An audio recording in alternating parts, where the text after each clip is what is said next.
dumbass. Oh my God. Every time there is like literally a Muslim or a former Muslim or any sort of like understanding of Islam comes up, white chatters have to come in and just fucking have a r/atheist off in the chat. They're like, nah, you don't understand, dude.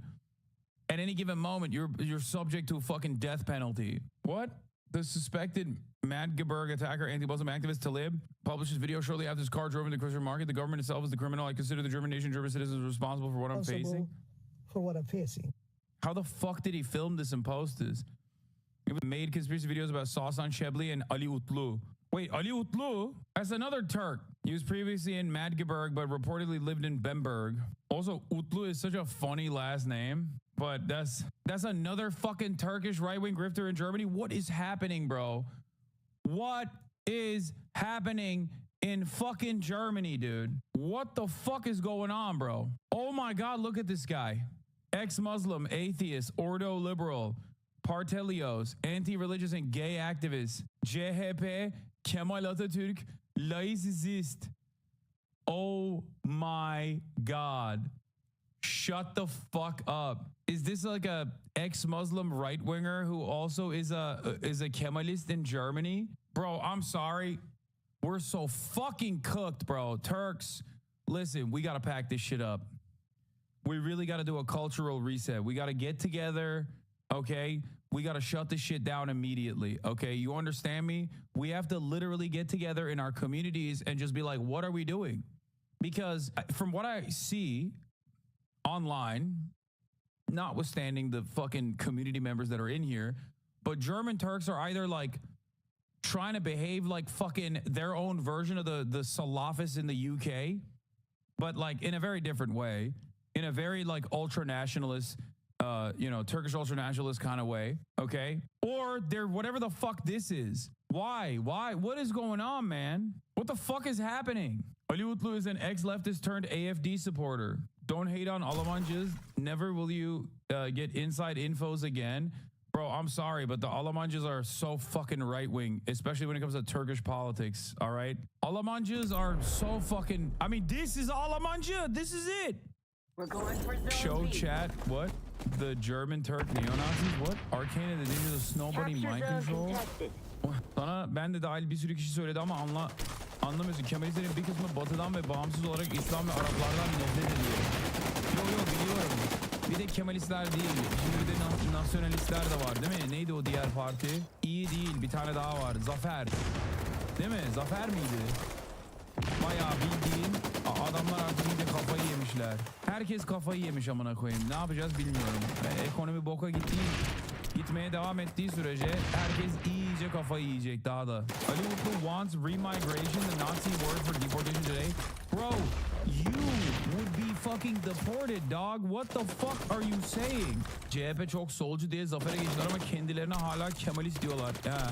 Unbelievably typical for the media to immediately invoke Hamas to frame it as an Islamist terror attack only for it to be an anti-Islam fascist.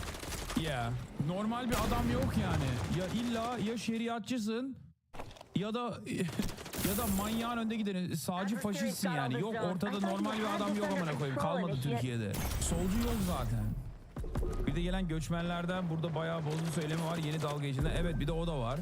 Tabi 6 milyon adam koyduğun zaman ülkenin içerisine direkt kafayı yiyor herkes. Amerika'ya baksana amına koyayım. Amerika'da 330 milyonluk ülkede 1 milyon adam geldiği zaman kafayı yiyor manyaklar. Aynı zamanda o 1 milyon adam da yardım ediyor ülkeye. Ona rağmen kafayı yiyorlar. Amerika hayvan gibi ülke. Türkiye de aslında hayvan gibi ülke ama 80 milyon, 6 milyon biraz daha büyük bir rakam. Ona rağmen bu kadar kafayı yememeleri lazım. Herkes manyak. Ben sağlıklıyım. Oh my God, he's trying to distance himself. If the perpetrator is Talib al-Abdul-Mazen, then I blocked him months ago because I, like other critics of Islam, thought he was a Saudi agent who spied on renegade Saudis and ex-Muslims in Germany for the Saudi state. I am shocked right now. I didn't believe it. I still don't believe it that he's an apostate. Everything he did was rather confused. He even attacked me until I blocked him because I didn't believe a word he said. I need to let all of this sink in. Maniac? What is maniac? Think about it. What could it be? It means maniac. Bro, dude. German politics is fucked. For sure, but the Turkish-German community is also like in a state of disrepair, it seems. Like how the fuck are you, how the fuck do you turn around? This motherfucker has an Israel, Ukraine and German flag, and right next to it, he's like, I'm a Kemalist. Also in all caps. Like, what the fuck? What happened? I feel like they hit the randomizer. You are an ex-Muslim, militant atheist, gay, not queer, so anti-trans, activist who is a part of the supporter of the fascist party. Like, how the fuck do you arrive at this? Like, it's like, at least Jesse Lee Peterson is a black guy who's a white supremacist, okay? Like, that shit's insane. That's insane for sure. But there isn't, like, so many different, unique, inherently contradictory political motivations involved with Jesse Lee Peterson. He's a black dude, and he's anti-black, okay? Candace Owens, same shit. Black woman, but a white supremacist. This guy is a Turkish migrant who is directly advocating for the mass deportation of Turkish people, okay? And simultaneously fucking complaining about, like, the Islamization of Germany, not realizing that the party that he's advocating for is going to deport him as well. And also, he's like, I mean, pro-Israel, I guess, is par for the course in that regard. But it's just, oh, materials analysis didn't prepare you for this one. Dude, there's nothing. German politics are so broken, dude. He's retweeting the Nazi Genosha account, known to the police, obliged to leave the country, Islamist, every day. Didn't we just see that in your election too? I guess you're right. There's a hell of Latinos that voted for Donald Trump, but also, no, it's one step further. It's like having those actual neo-Nazi Hispanic accounts. Many such cases, Nicholas Fuentes notwithstanding. You know what I mean? So I guess we do have that as well. You got Hispanic neo-Nazis who are like leading the Nazi movement in America. You know what I mean? The accounts that are like Groiper Himmler, Groiper's Cunny Himmler, 1488, and then they like will post like a photo of their arm or whatever. They'll be like, I'm white, and it's like clearly a Mexican dude. You know what I mean? No, you don't understand. I'm actually white as fuck, dog. You don't get it. And then it's like all of the rest of the fucking 4chan dweebs who are also fucking Latino and Indian and varying degrees of white as well. They're shitting on him for not being sufficiently white. Radio Genoa is a Cambodian man. I'm done. I can't tell if you're fucking around or not. I don't. It's just like the starting position for racist people is so stupid. So I guess like if you build your foundational worldview on like stupidity, you're gonna have stupid politics that make no fucking sense. You know what I mean? So I guess in a way, that senselessness does make sense. Bro, so fuck, think about it. I'm German Turk and I'm in the stream regularly because there's nothing like you in Germany. I mean, I'm sure there's some normal fucking German leftists out there. I mean, there are definitely normal German leftists out there. They're just not in the anti-Deutsche movement. Let me tell you, okay? They are not a part of that. Whatever the fuck that is, I don't know. I guess that was like 2 weeks ago in the UK. So that's the kind of, I mean, this is a good example because he had only 9 followers on Twitter, and he was anonymous on Twitter, but they used either his IP address or Wait, if you wonder who's behind Radio Genoa, the answer is hilarious. An Asian guy from Cambodia posing as a white nationalist. Where are you from, bro? I from Thailand. Cambodia. What Cambodia? What is happening? Like, what? The brain rot goes much deeper than Ali Utlu, by the way. He's a member of the expert circle of circumcision affected ones. He's an intactivist, bro. Ali Utlu, the gay, not queer, pro-Israel, Turkish German, who is an ex-Muslim. Of course, why wouldn't he be? Okay, why wouldn't he be? Why wouldn't Ali Utlu also be an intactivist? It makes sense.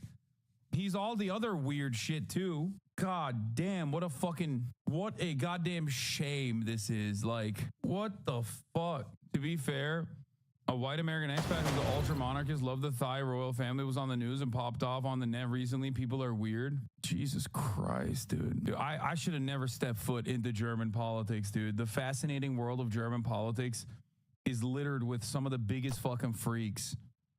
Actually, if you thought you were ready for German politics, you were not ready for it. What is this? OSINT defender Saudi accounts are now claiming that the reason he fled Saudi Arabia in 2006 is accused of rape and that the Saudi government requested that Germany extradite him, but they refused. He was accused of rape. I don't know about that. I mean, I'm not discounting it. I'm not saying that I don't believe it, but if he was like a dissident of the Saudi government, it's I'm sure that they immediately fucking would just post shit. Social engineering to identify him, and they summoned him. They opened a case, investigation case for him.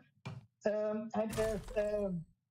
if he is like, if they proved that he was criticizing Islam, he would have been definitely gone to prison.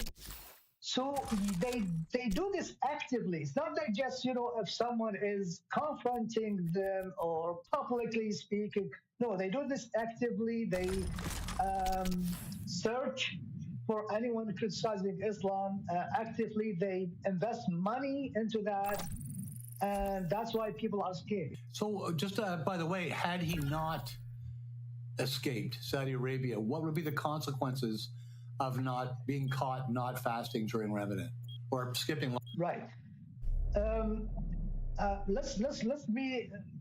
me first talk about the legal and then the, you know, some kind of the usual consequences. So the legal consequences, if he does not deny that he criticizes Islam or fasting in Ramadan, and they did not claim falsely that he is mentally ill, so he is destined to be killed officially. And it happened already to someone called Ahmed Al-Shamari. Assassinate your adversaries, collect their bounties. Who as you can find his name on the, what is that called? The American Commission for Religious Freedom. I'm the one who contacted them to add his name to the list. So the title comes with performance Al-Shamari teared the tables of the Quran up, and they caught him. And his lawyer argued that he was drunk and he was drug intoxicated, but that did not help. They insisted and they issued a final verdict twice, not only once, twice. Execution, the death penalty for him. But still, they did not remove it until now. And they want to execute him just because he teared the Quran up. Yeah, he's not dead. He's alive. They captured him alive. So you'll be hearing from him. Who is this guy? Apparently, he's a known ex-Muslim, former Saudi national, and a right-wing fucking freak who's constantly talking about how Germany is Islamizing. He is, according to Welt's reporting, and reporting is coming out about him now, this account, he's the guy who drove into the Christmas the Christmas market in Germany. He killed 2 people. I get it. One was a child. He injured like upwards of 50 people. No, the number is not 11. This is the problem with breaking news coming from Twitter accounts. The initial number was 11 dead. It's actually 11 critically injured, I think. But it was mostly, that's what I heard from you. No, I didn't say 11 dead. I didn't report on it until verified outlets covered it. So why did he do it? Because he's fucking insane. What do you mean? He is, like, why? Why would he have done such a thing? I don't know. Why is he a fucking ex-Muslim who thinks that Germany is in the throes of jihad? Why is there another right-wing German guy by the name of Ali Utlu, who is a gay, anti-trans AFD activist that wants to do remigration of Muslims in Germany, not realizing that he himself is also a part of the people that will be deported? He's also pro-Israel, but that much, that's normal. From fascist to anti-fascist alike, I think most Germans are pro-Israel. Are Turks okay? I mean, the guy is, this guy is Saudi. This is just another new Turkish German guy that I found out about and immediately feel deep shame about. Not anti-fascist and pro-Israel, brother. I know they just call themselves anti-fascist. Most Germans still feel guilty about what happened. Yeah, except these guys are like Turkish Germans. Only once. Although he apologized and he claimed that he was drug intoxicated and the drug at the time. So most of them, I mean, from my own experience, I know that many of the rejected, 30%, many of them are ex-Muslim. So Germany seems to be welcoming Syrians like without any issues. Although many of them are not only Muslims but Islamists in the literal meaning of the word. And while rejecting many Saudis, 30% of the Saudis are rejected, and some of them, I know them personally, are ex-Muslim. Definitely. Well, the results of this policy are becoming quite obvious in Germany and across the West. Right? So, and I know that I can tell you anecdotally that in Canada, we rejected any people from Syria that weren't Muslim. We'd only accept Muslim refugees in Canada, according to people that I've met on the street who were Christian and had to lie and say they were Muslim, which is very curious because the Christians, you would think in a Muslim country, would have a better case for being, especially when that country was under attack by the Islamic State. Anyway, we were here. So what do you see needs to be done to solve this issue? I love the fucking right-wing fascist freaks, dude. They're so funny. He's just like, this guy he's talking to at the Rare Foundation USA straight up just said Syrian refugees have to lie and say they're Muslim to be accepted because Christian Syrians are not allowed. Christian Syrians are not allowed refugee status in Canada, so they have to lie and say they're Muslim. Well, before talking about what we need to be done, incredible stuff is happening in the world. I don't know what else to say about this fucking guy. He's also an Obama as a Muslim teacher. The school learns that Liz Barack Hussein Obama was a childhood named Barry Soetoro. His date and place of birth in Hawaii, his Indonesian nationality, and his Islamic religion. Obama, his teacher Puck Effendi in gray, and his classmates in front of his old school SDN Menteng 01 Jakarta. Can you point to a year when this right-wing shit worldwide started, or was there always there waiting in the shadows? Yes. It was always in the shadows. But it has come to the forefront it's become the prominent fixture of Western liberal politics in general. But it's always been there. Anyway, let's get to fucking Luigi again. Let's get to more comfortable waters here. You know, what a fucking insane situation. This is a funny ass way to post this though. A gay Saudi ran people over in Germany and he's pro-Israel. We'll link his account below. Go screenshot as much as you can. A gay Saudi.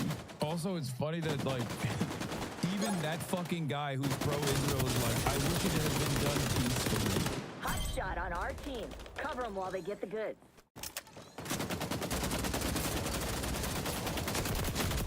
Like a little revenge.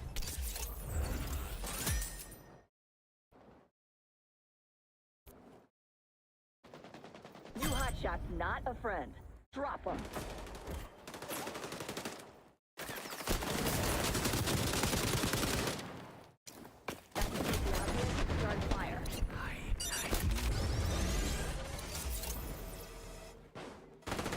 We haven't had as much time to keep tabs on old Ethan, but he flirted with the left for a long time and then quickly abandoned it. You know, he really seemed like he was making a lot of progress the more he was taking it with the song. They had the Leftover show that was doing really well. They were really collaborating frequently. They both lived in Los Angeles. Even after October 7th, when Ethan clearly, you know, revealed that he had some ties to Zionism that people might not have realized before then. He was emotional, he was vulnerable, he was open, and it seemed like he wanted to do the hard emotional labor to understand fully what was going on over there. That is all evaporated. And about 6, 8, 12 months ago at this point, it all started to really fall apart for the folks at H3. They started to relentlessly attack Hassan Piker. They basically did what a lot of channels do, and they waged war with one of their old friends. And I think after we're done presenting this argument to you today, you're going to realize that, you know, H3 went the way of Drake, and Hassan went the way of Kendrick. One goat and one loser. right? And that's where I want to begin. So guys, let's take a look at the H3 podcast. This is a massive YouTube channel, as everybody knows. They're not exactly a political channel. They're a mainstream YouTube channel, kind of a deal. But they're bleeding subscribers. And I think Let's zoom in if we can. Oh yeah, absolutely. We can go even deeper. This is brutal, guys. Let's take a look here because I want to trace back specifically. They put so many fucking ads on Social Blade. Jesus Christ. I can pull it up on here. I have an ad blocker if you want. It should be fine. People can see. Down 20,000 subs in October. Okay, down another 10,000 subs on the last day of October. So that's 30,000 subs they lost in October. That's actively people deciding to unsubscribe. 10,000 subscribers down between the week of November 7th and November 13th. Another 10,000 subscribers down between the week of November 14th and November 20th. And you guys have to understand, YouTube is designed so that when you have millions of subscribers, you're always gaining subscribers, right? To be losing subscribers or to be netting 0 subscribers for a week is really bad. But they don't have any days where they're going up in subscribers. That's horrible, given the fact that we're watching this trend go on for, you know, about a year now. Yeah, and as it says above that, views down 15.7% in the last 30 days, and subscribers down, what does that say, 33.3%. 33.3%. That's pretty, like, huge, guys. That's massive. I mean, it's one thing to take a 5 or 10% dip. There's not as much going on this month. It happens to us all the time. It's very possible that next month there won't be nearly as much crazy TYT stuff, and we'll take a little bit of a dip when it comes to views. That's definitely possible. But 33% and just constant sub loss. Whoo, you start to get to that point we were talking about with the Young Turks, where it's like, let's hope you can come back from that, because if you can't, then your channel's basically fucked. Yeah, and I want everybody to remember at the start of this year, before we're examining the current decline from H3, this is after already a steep decline. So when he started hooking up with Hassan, it was kind of out of desperation. Ethan had stagnated in his career in a way that is kind of reflective of Jank. H3 expanded a lot. There was a time on the internet when H3 was huge. They were having guys like Post Malone in studio. They were having all kinds of very, very high profile guests on. And then that started to get away from them. Guys like Aiden Ross, guys like the new, like younger, more youthful, kid forward Twitch streamers, they kind of took over, and Ethan was kind of stranded out at sea. He didn't know how to adapt. He was more of a YouTuber than a Twitch streamer, even though they did a long live stream and they had the whole H3 podcast. Hassan really kind of helped Ethan in a way that Ethan also helped Hassan. They kind of had a mutualistic relationship, but it was at a down time for H3 as a network. Then for him to turn around and go to bat with Hassan and lose, they have, or go to war with Hassan and lose. Go to bat kind of implies he was sticking up for him. He absolutely did not do that. He stabbed him in the back and tried to fucking lie about him. Yeah, lied about him relentlessly, called him a terrorist sympathizer. Yeah, and that's the other thing. It's like, if what Ethan was saying about Hassan was true, then I don't think he would have suffered this much backlash from his audience. I don't think people would be mass unsubscribing. I think most people in Ethan's audience, they do actually care about anti-Semitism. They're obviously against bigotry for the most part in all forms, of course. If Hassan was genuinely out here preaching anti-Semitism, then no, I don't think that. I think most people would be like, yeah, you're right to call this out, and you should call this out. People would take Ethan's side. The problem is that Ethan's audience is not stupid. They understand, and they can see that his charge against Hassan, this charge that he's an anti-Semite, is bullshit. They know it's not true. And the clips that Ethan continuously trots out here and plays as evidence are all clearly just edgy jokes for the most part. Like Hassan laughing when he shouldn't, when something serious is being talked about, like some Israel propagandist is spreading propaganda about the mass essay that occurred on October 7th. And Hassan is smirking because it's obvious propaganda.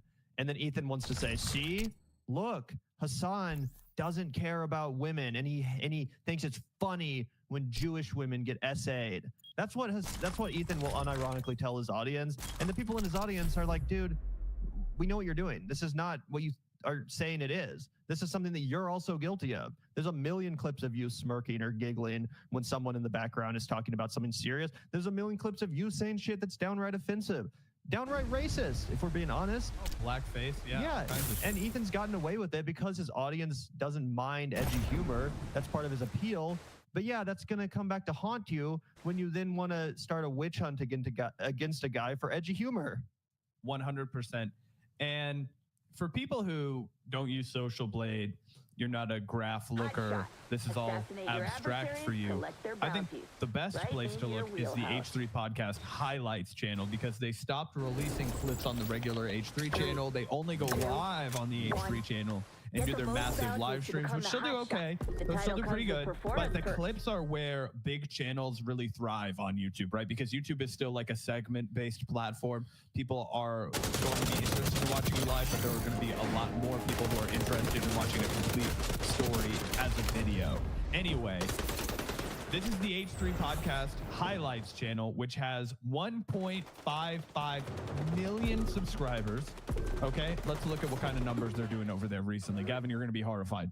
16K views on their Ben Shapiro is the biggest Wicked fan ever. And I want to point out also, my girlfriend watched his Ben Shapiro's Wicked review, and she was like, God damn it, the left needs to do more general content like this, because if I was just a regular person that was watching YouTube and I had no idea about politics, Ben Shapiro comes across like a really earnest fan of musicals, and you might just get accustomed to listening to him talk about pop culture. She was like, you can totally tell the guy's a failed screenwriter. He loves musicals. He knows all of the composers and, you know, playwrights and all that kind of stuff. And I was like, that's very interesting.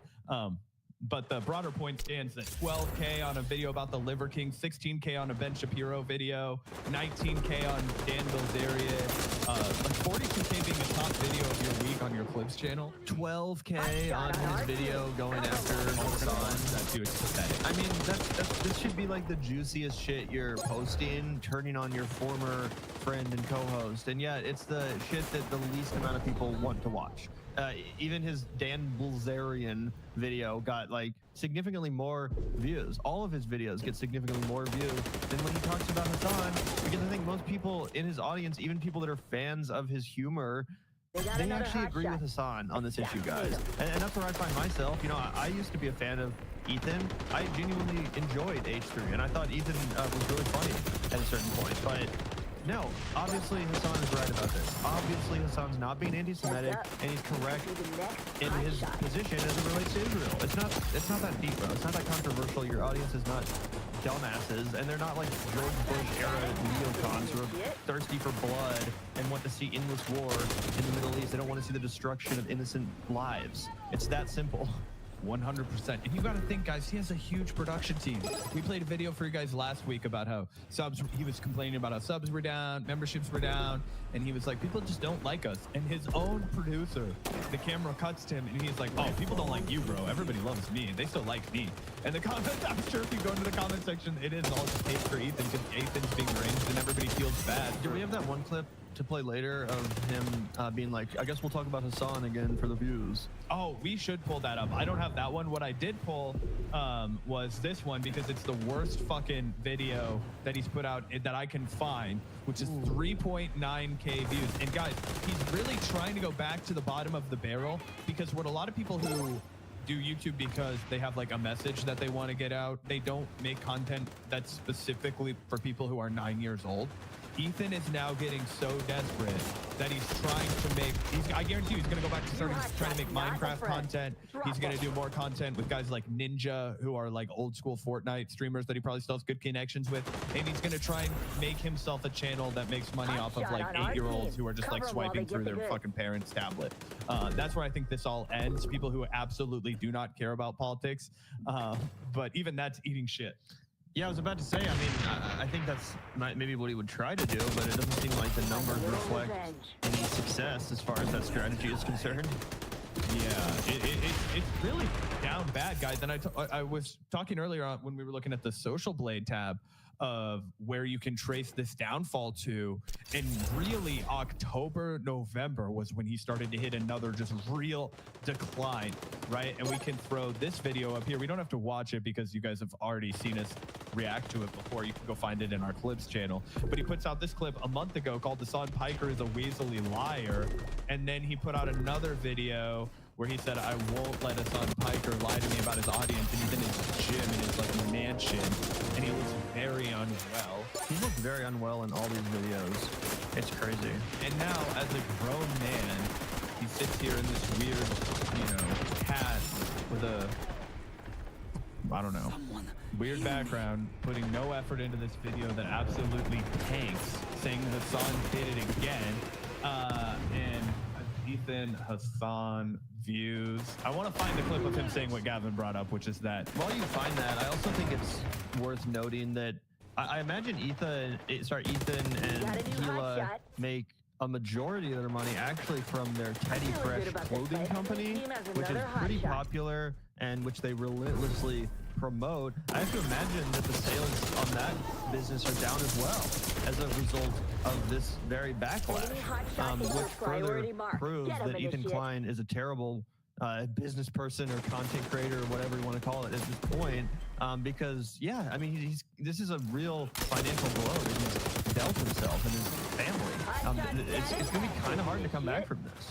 Oh, it's irrecoverable at this point, guys. What he did was he let his own brain rot and propaganda ruin his entire career, guys. And I think that is something that we should all study, because it shows you how deep propaganda goes, right? This is a normal guy who lived in America, but his commitment to this abstract idea of Zionism led him to just torpedo everything. Honestly, I think it is also deep down he was a fucking racist, and I just think that it finally apparently surfaced. He said a lot of disgusting things about Really disgusting like shit. like stuff that you would never ever say.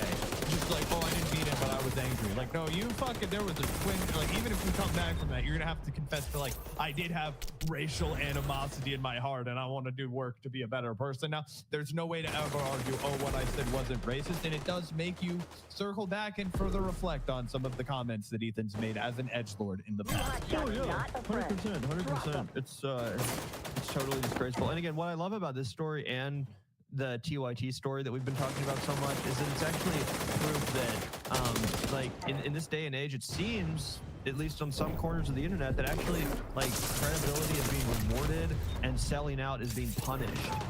Like, there's this logic that, oh, if you sell out, it's actually good business. Well, apparently not. Apparently not for a lot of people. Apparently a lot of people in Ethan's audience are not having this. They don't want anything to do with it. They tune out when you go down these rabbit holes. And same with TYT. Their audience has said, hell no. You're not our boss. We're not just like sheep that follow you wherever you go, that agree with whatever you say. We were here for a reason, and when you start contradicting those values that brought us here in the first place that we congregated behind, we're gonna leave you. We're gonna say adios, motherfucker. And that is, nice to see. It makes me optimistic. Oh yeah, 100%. And I'll keep looking for that specific clip we mentioned, but I just want to let this play for one moment, because what should be Ethan's best content of the year, what should be Ethan's, lifeline at this point, which is milking the Hassan content that he claims is his bread and butter. It's so low effort. It's so, milk toast. Anyway, we'll play it. You guys can talk about it. Be real. I've been holding my tongue for a long time. I've been letting slide, right? What is the definition of long time? I mean, I don't know. It's been a few weeks. Yeah. Like I've mentioned, A long time? Passing, but Hassan is still doing like full episodes about me. And no, he's not. That's the hilarious part. He's not. And I think it actually is this clip that we're watching that has this featured in it, but we can go ahead and save this in case it doesn't play while we're reacting. you guys won't understand how pathetic this is. First he was watching bad empanada videos. Showed him painting bad empanada. He's watched several of his videos. He's a terrorist. And so I really like what I've seen from Bad Empanada. I don't necessarily always agree with him, but at least when it comes to his coverage coverage of Ethan Klein and H3, I highly recommend it. I think you guys should all go check out Bad Empanada and watch his videos about Ethan. He speaks really well about the issue and how Ethan disgustingly manufactures consent for the genocide in Palestine. Yeah, Bad Empanada is to H3 Pod as the Vanguard is to the Young Turks Network. Subscribe to him. He makes videos of cosplaying as Hamas, hunting civilians to kill. And he said he was looking for Ela. He was looking for a secretary to kill. He's a psychopath. It's a video game, yeah, where you play Hamas and you kill civilians. Oh, he was playing a video game. Gotcha. LOL. Like, So kind of Hassan was like Call of Duty, how you can pretend to be an American soldier killing the innocent people in the Middle East or whatever. Like, who gives a fuck? I didn't even know that was happening. But I mean, you're really gonna pearl clutch about an obvious joke? Promoting him, literally. Now he's promoting. You guys will understand how crazy this is. Comrade Casey, the fucking I don't even know creep who that that was cyber stalking fucking Love and putting his face on Hamas terrorists. This dude is literally, he is very ill. He is not a normal dude. Nah. Comrade, How is this good content for anyone, by the way? It's Mr. not. Casey, I'll tell you what what. are you referring to? Yeah, Comrade Casey. got Did it. I not say? Oh, yeah. I just wasn't sure if you were Comrade saying Casey. Hassan or Comrade Casey. Comrade, he's watching Comrade Casey. So now you're just the thought police. You're out here being like, I saw Hassan and he looked at this, dude. He looked at this and he looked at that guy. And that guy loves terrorism. Are you fucking kidding me, dude? Like, it's nuts. And thank you to chat. Akshat M says, did some quick math. Social Blade shows monthly lost subs approximately negative 950,000 across 4 channels since January of 2022. Wow. Earliest I can see, with a lot of damage done in the last 12 months. They got to be feeling it. That is when he really started to amp up and cuddle close to Hassan Piker. Why? Because Hassan's channel was going like this to the moon. H3 was going like this, tanking.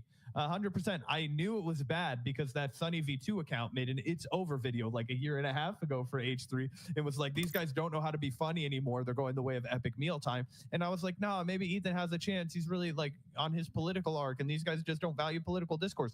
Now he's lost any of the people like me who are like, oh, maybe this guy will grow into being a reasonable leftist. Now he's left with nobody. Dickie McGeezax, in the term of our friend Kyle.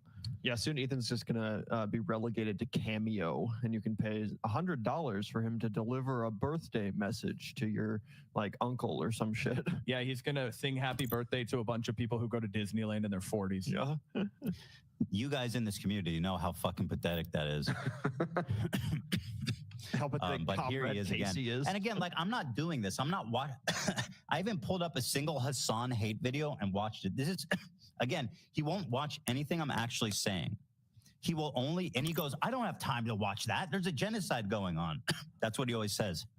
But he'll pull up Comrade Casey talking about me for like a fucking hour. Watch I like the how whole. he wants people to be so scared of this Comrade Casey person. I don't even know who that is. And I do, like, I pay attention to this shit for a fucking literal livelihood. It's my fucking livelihood to pay attention. I don't even know who Comrade Casey is. No one is scared by this person. No one is like going to unsubscribe to Hassan because of this Comrade Casey character who you want us all to be so terrified of. Again, no one even knows who it is. You're speaking in code, bro. You might as well talk about Zebra Man 789 or, you know, someone in our chat like Goobalar or Vicky Klee. Oh, did you hear that Zach was talking to Ditto and Tracy Eva? Like, that's what you sound like to a normie.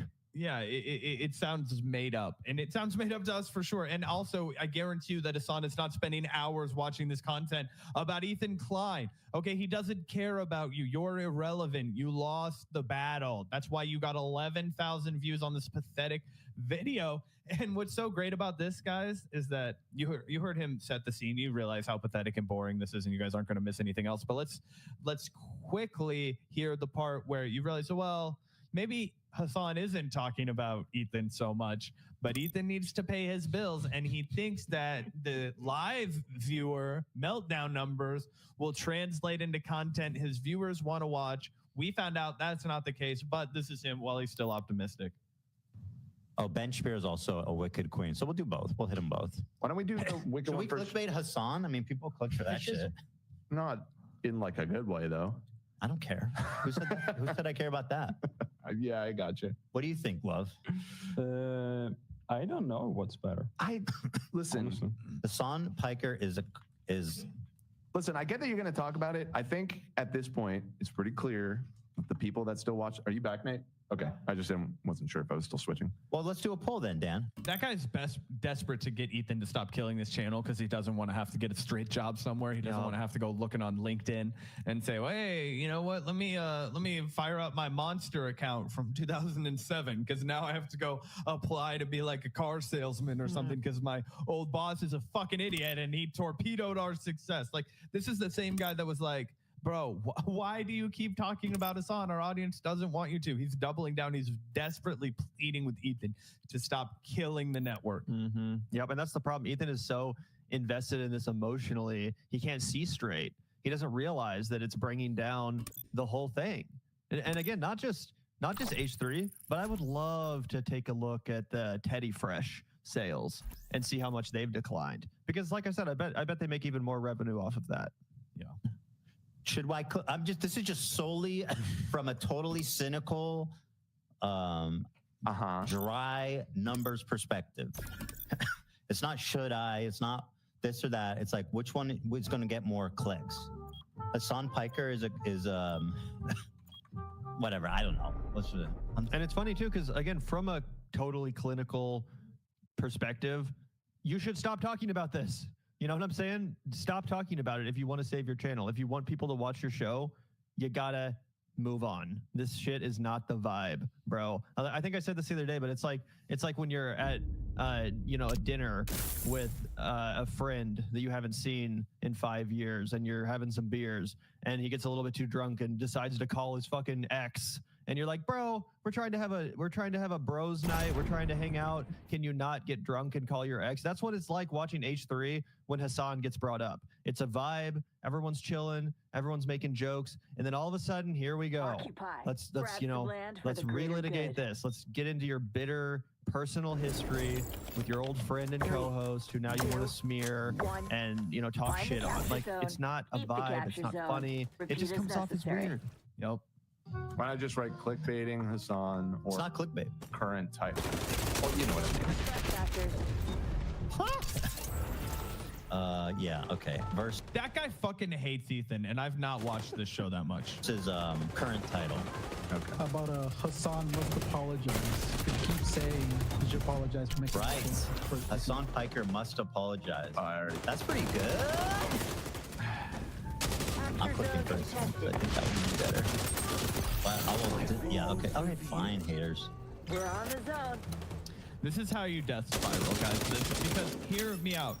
Nobody wants to watch you have a pity party for yourself. This is crazy. He is supposed to be entertaining an audience. He has been given a bounty. He has so much privilege. He has so many opportunities. His network is ginormous, but he's decided to bring this black cloud over his head right into the H3 studio, and it's bullshit. It sucks. Nobody likes to watch it. If Gavin and I came out here and cried and cried and cried and talked about, oh, the world's not fair anymore, that's not what you guys want to hear. You guys know the world's not fair, right? I like to quote Shannon Sharp. He says, fair is for judging pigs and eating cotton candy, right? Like, you know what I'm saying? Like, that life ain't fair. Nobody wants to hear you whine about how it's not. They want you to propose solutions, or they want you to just sit back and entertain them. Just be fun. That is a perfectly valid way to live your life. If you just want to be a dude that's like, you know what, people have it hard enough. I want to help them take a load off, man. I want to be a good person, but I want to make people laugh. I don't want to make people feel bad. You know, it's not my bag to talk about anything too serious. When people watch me, I want them to feel lighthearted. I want them to feel relaxed. That's okay. That's perfectly valid to make that your position. But what is so unacceptable, what is a recipe for disaster, what is going to be the death sentence, it's already over for H3, but there's such a huge channel that you get to watch the death rattle. It's like when a star goes and has a supernova, it burns out finally, but it still sends light for like 100 years back to Earth because it's so far away, right? And the speed of light traveling, it takes forever to get back to us, so we don't even know. A lot of the stars that are out there in the night sky, you know, they might have burnt out already. That's basically the situation at H3. We're just still hitting the rays of light back.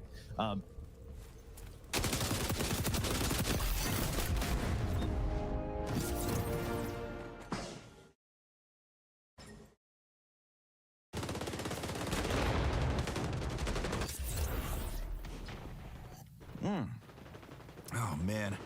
Is there anything better than a nice cold glass of milk? Joe's got trespassers. Well, the answer is yes, there is something better. It's this right here. It's called raw milk, unpasteurized, somewhat filtered, and straight from the cow. This is the best milk you can get. Here, look at this chart. Beneficial enzymes, active. Diverse probiotics, active. Healthy fats, active. Now, what about healthy fats in this here pasteurized milk? Well, that's on here too. It says it's damaged, and those diverse probiotics destroyed. Anyway, this chart is from rawmilkinstitute.org, so I think they know what they're talking about. As you can see, there's a big community out there trying to support the legalization of raw milk. Oh yeah, I forgot to mention, it's illegal to sell this, although you can sell it if you say it's not for human consumption, like this thing says. That's all just a legal loophole, you know, kind of like how I can go buy weed with my credit card, even though the federal government says it's illegal.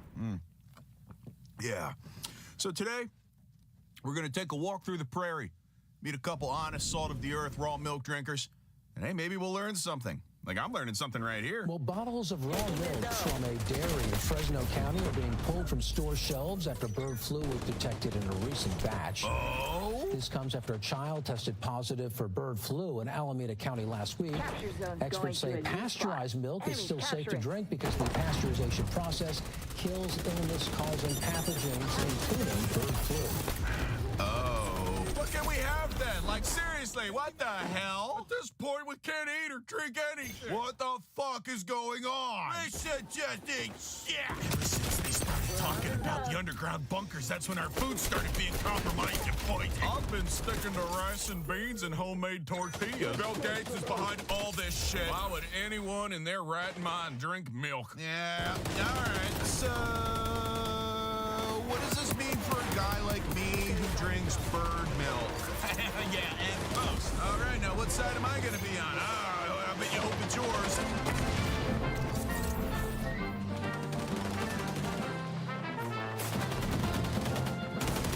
Oh, yo, what up? I'm just making the healthiest white Russian ever. But is raw milk healthy? Lots of people are arguing about this online because that's all the goddamn internet's good for these days. The raw milk debate is pitting TikTokers and farmers against doctors.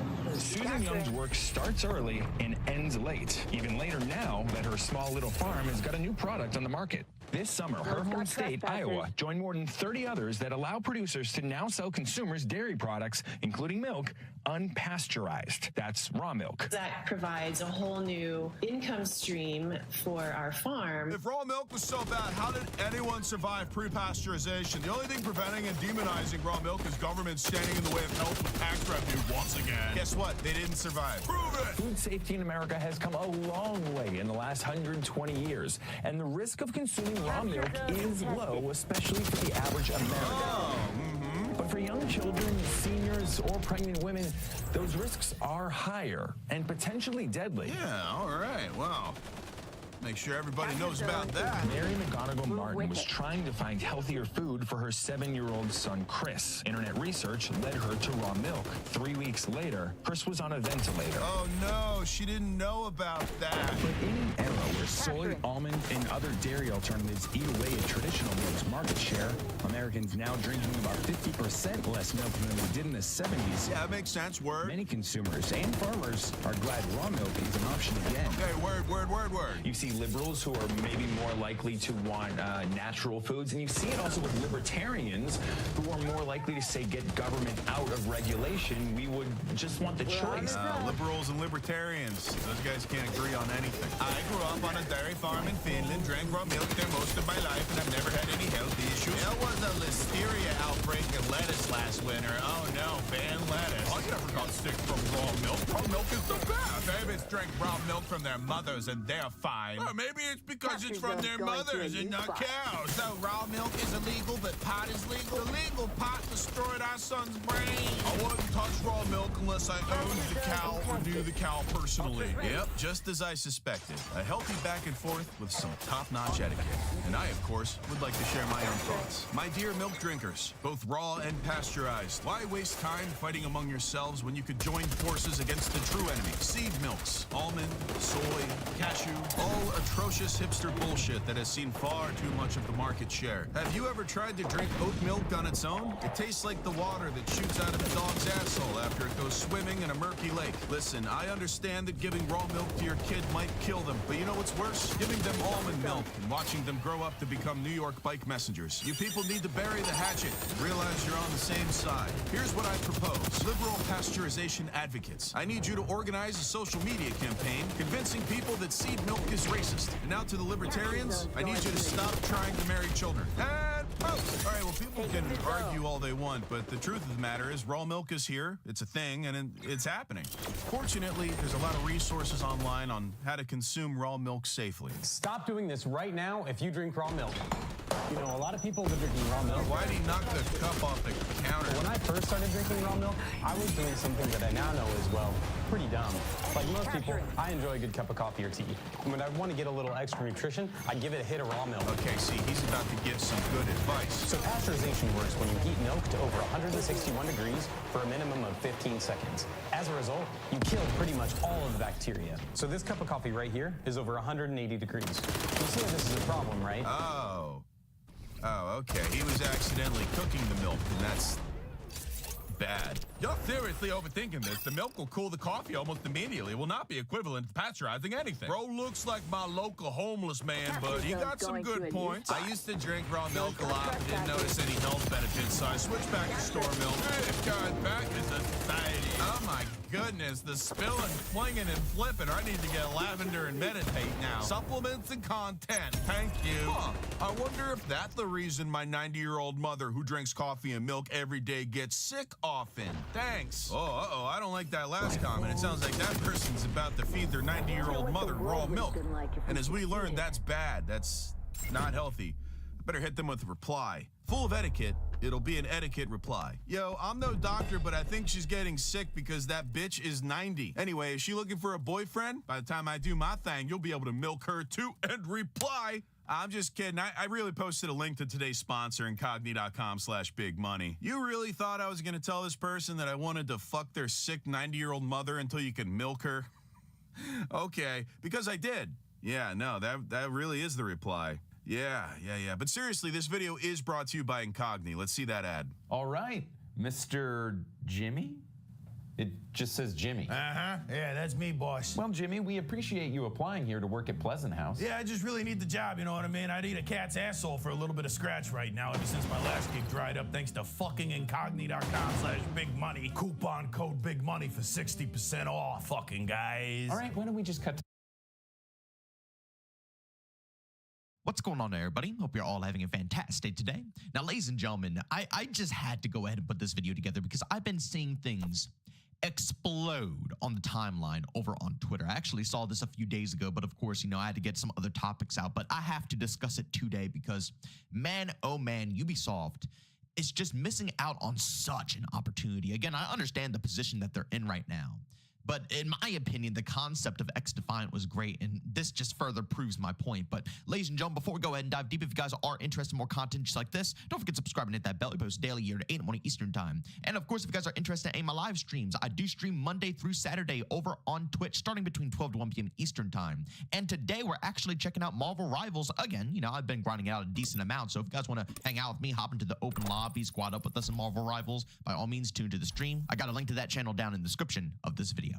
All right, so ladies and gentlemen, again, when it comes to XDefiant, we all knew how this game was going to thrive. It was going to thrive by staying alive over the course of years. It's going to take advantage of Call of Duty's downtimes, because as we all know within Call of Duty, basically it works as a yearly cycle, right?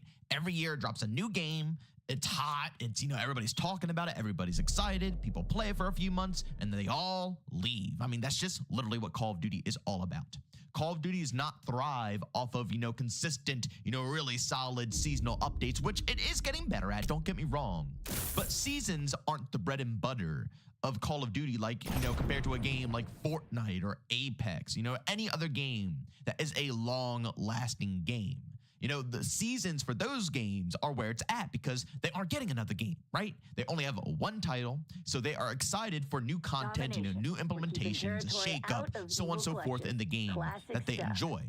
Call of Duty, like I literally just said, is not on that path. Seasons are fun and all, but the mass majority of the time, they go off of their yearly hype. So the goal here, which Mark Rubin was heavily on board with, was once again running the marathon. Take advantage of those downtimes that Call of Duty is guaranteed to have. It's not an if, it's not a but, it's not a maybe. No, Call of Duty is guaranteed every year to have this downtime. Now, if Call of Duty wasn't a yearly cycle game and it lasted, let's say, 2 to 3 years, or they just had one Call of Duty game, this wouldn't work because they have a one solid community, one, you know, solid foundation, and their hype is off of seasons. So, you know, XDefiant would have to pivot around, you know, maybe changing up their season time, so on and so forth. I don't know, but it wouldn't work as well. But with how Call of Duty currently is, it works perfectly. You know, all you have to do is just ride the wave. And again, we have to keep in mind, it was never going to drain Call of Duty, ever. Call of Duty is always going to get that yearly hype, and I guarantee a lot of people who play XDefiant will probably want to go back and see what the new Call of Duty is all about. Guaranteed, not a doubt in my mind. But the charm of this was the fact that they would still come back. They would still return for new seasons in XDefiant, and it could be a balance in competition, right? That's what it's all about here. But sadly, like the title says, you know, Ubisoft are just simply morons. They mismanaged this game in the worst way possible. It sucks. And just right when the Call of Duty cycle is hitting once again, they miss out on it. You know, they announced that the game is going to be shutting down, and, you know, it's no longer going to be supported. XDefiant is what I'm talking about here. And then, you know, right afterwards, we start getting all this news. All these creators are dropping out of Call of Duty. They're not playing anymore. Black Ops, 6 has horrible connection issues. Cheaters are running rampant. You know, Microsoft and Activision come out saying that, that's not going to be resolved until Season 2. So we have 40 plus days. They're going on vacation, winter break, because obviously Christmas is right around the corner. Call of Duty is getting absolutely grounded right now. And again, I'm not saying XDefiant will be able to take any of these players whatsoever. And if they do take a good amount of players, it's not going to hurt COD. It probably won't even make Activision nor Microsoft even bat an eye in their direction, right? But it's still, this is what I'm talking about. This is what the developers were talking about. This is what everybody was talking about. This was going to be how XDefiant can continue to build its community.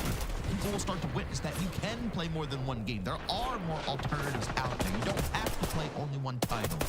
And they will see that when these downtimes come between different games, you can bounce back and forth. But again, Ubisoft massively fumbled here. They did. And they are missing out on an opportunity of constant growth for this game, especially if you look at Season 3 and all of the content that is within this update. And guys, I'm not talking about the maps and all that stuff, because I understand that these maps and, all this other stuff is from multiple different seasons. People for some reason think that, with me being happy about the recent drop makes me, unknowledgeable of the fact that, they just crammed everything they worked on for basically a year plus into this one single update, and that's why it's large. I get it. I get that. If it was just Season 3 and Season 3 only, it would be different. But do you see the cosmetics within this season? Again, I prestiged, so I'm using lower end weapons. I can't really showcase too much, but seriously, there is a lot of outstanding looking cosmetics within XDefiant in this season that would have just blown up. It would have made them a tremendous amount of money, especially compared to Season 1 and Season 2. The first two seasons were extremely rough with cosmetics. The first season specifically was horrifying. And, that was the problem. But again, they had a plan, and I'm assuming Ubisoft knew the plan. They were focused on fixing the game, which they said 1 trillion times, and then they were going to go ahead and advertise, market, and start, ramping up the cosmetics within Season 3. They didn't even get a chance to get into Season 3. Guys, I want to show you guys a little clip from Nadeshot as well, just discussing the Black Ops 6 situation again. Because, this is just showcasing all of the potential that Ubisoft is missing out on here.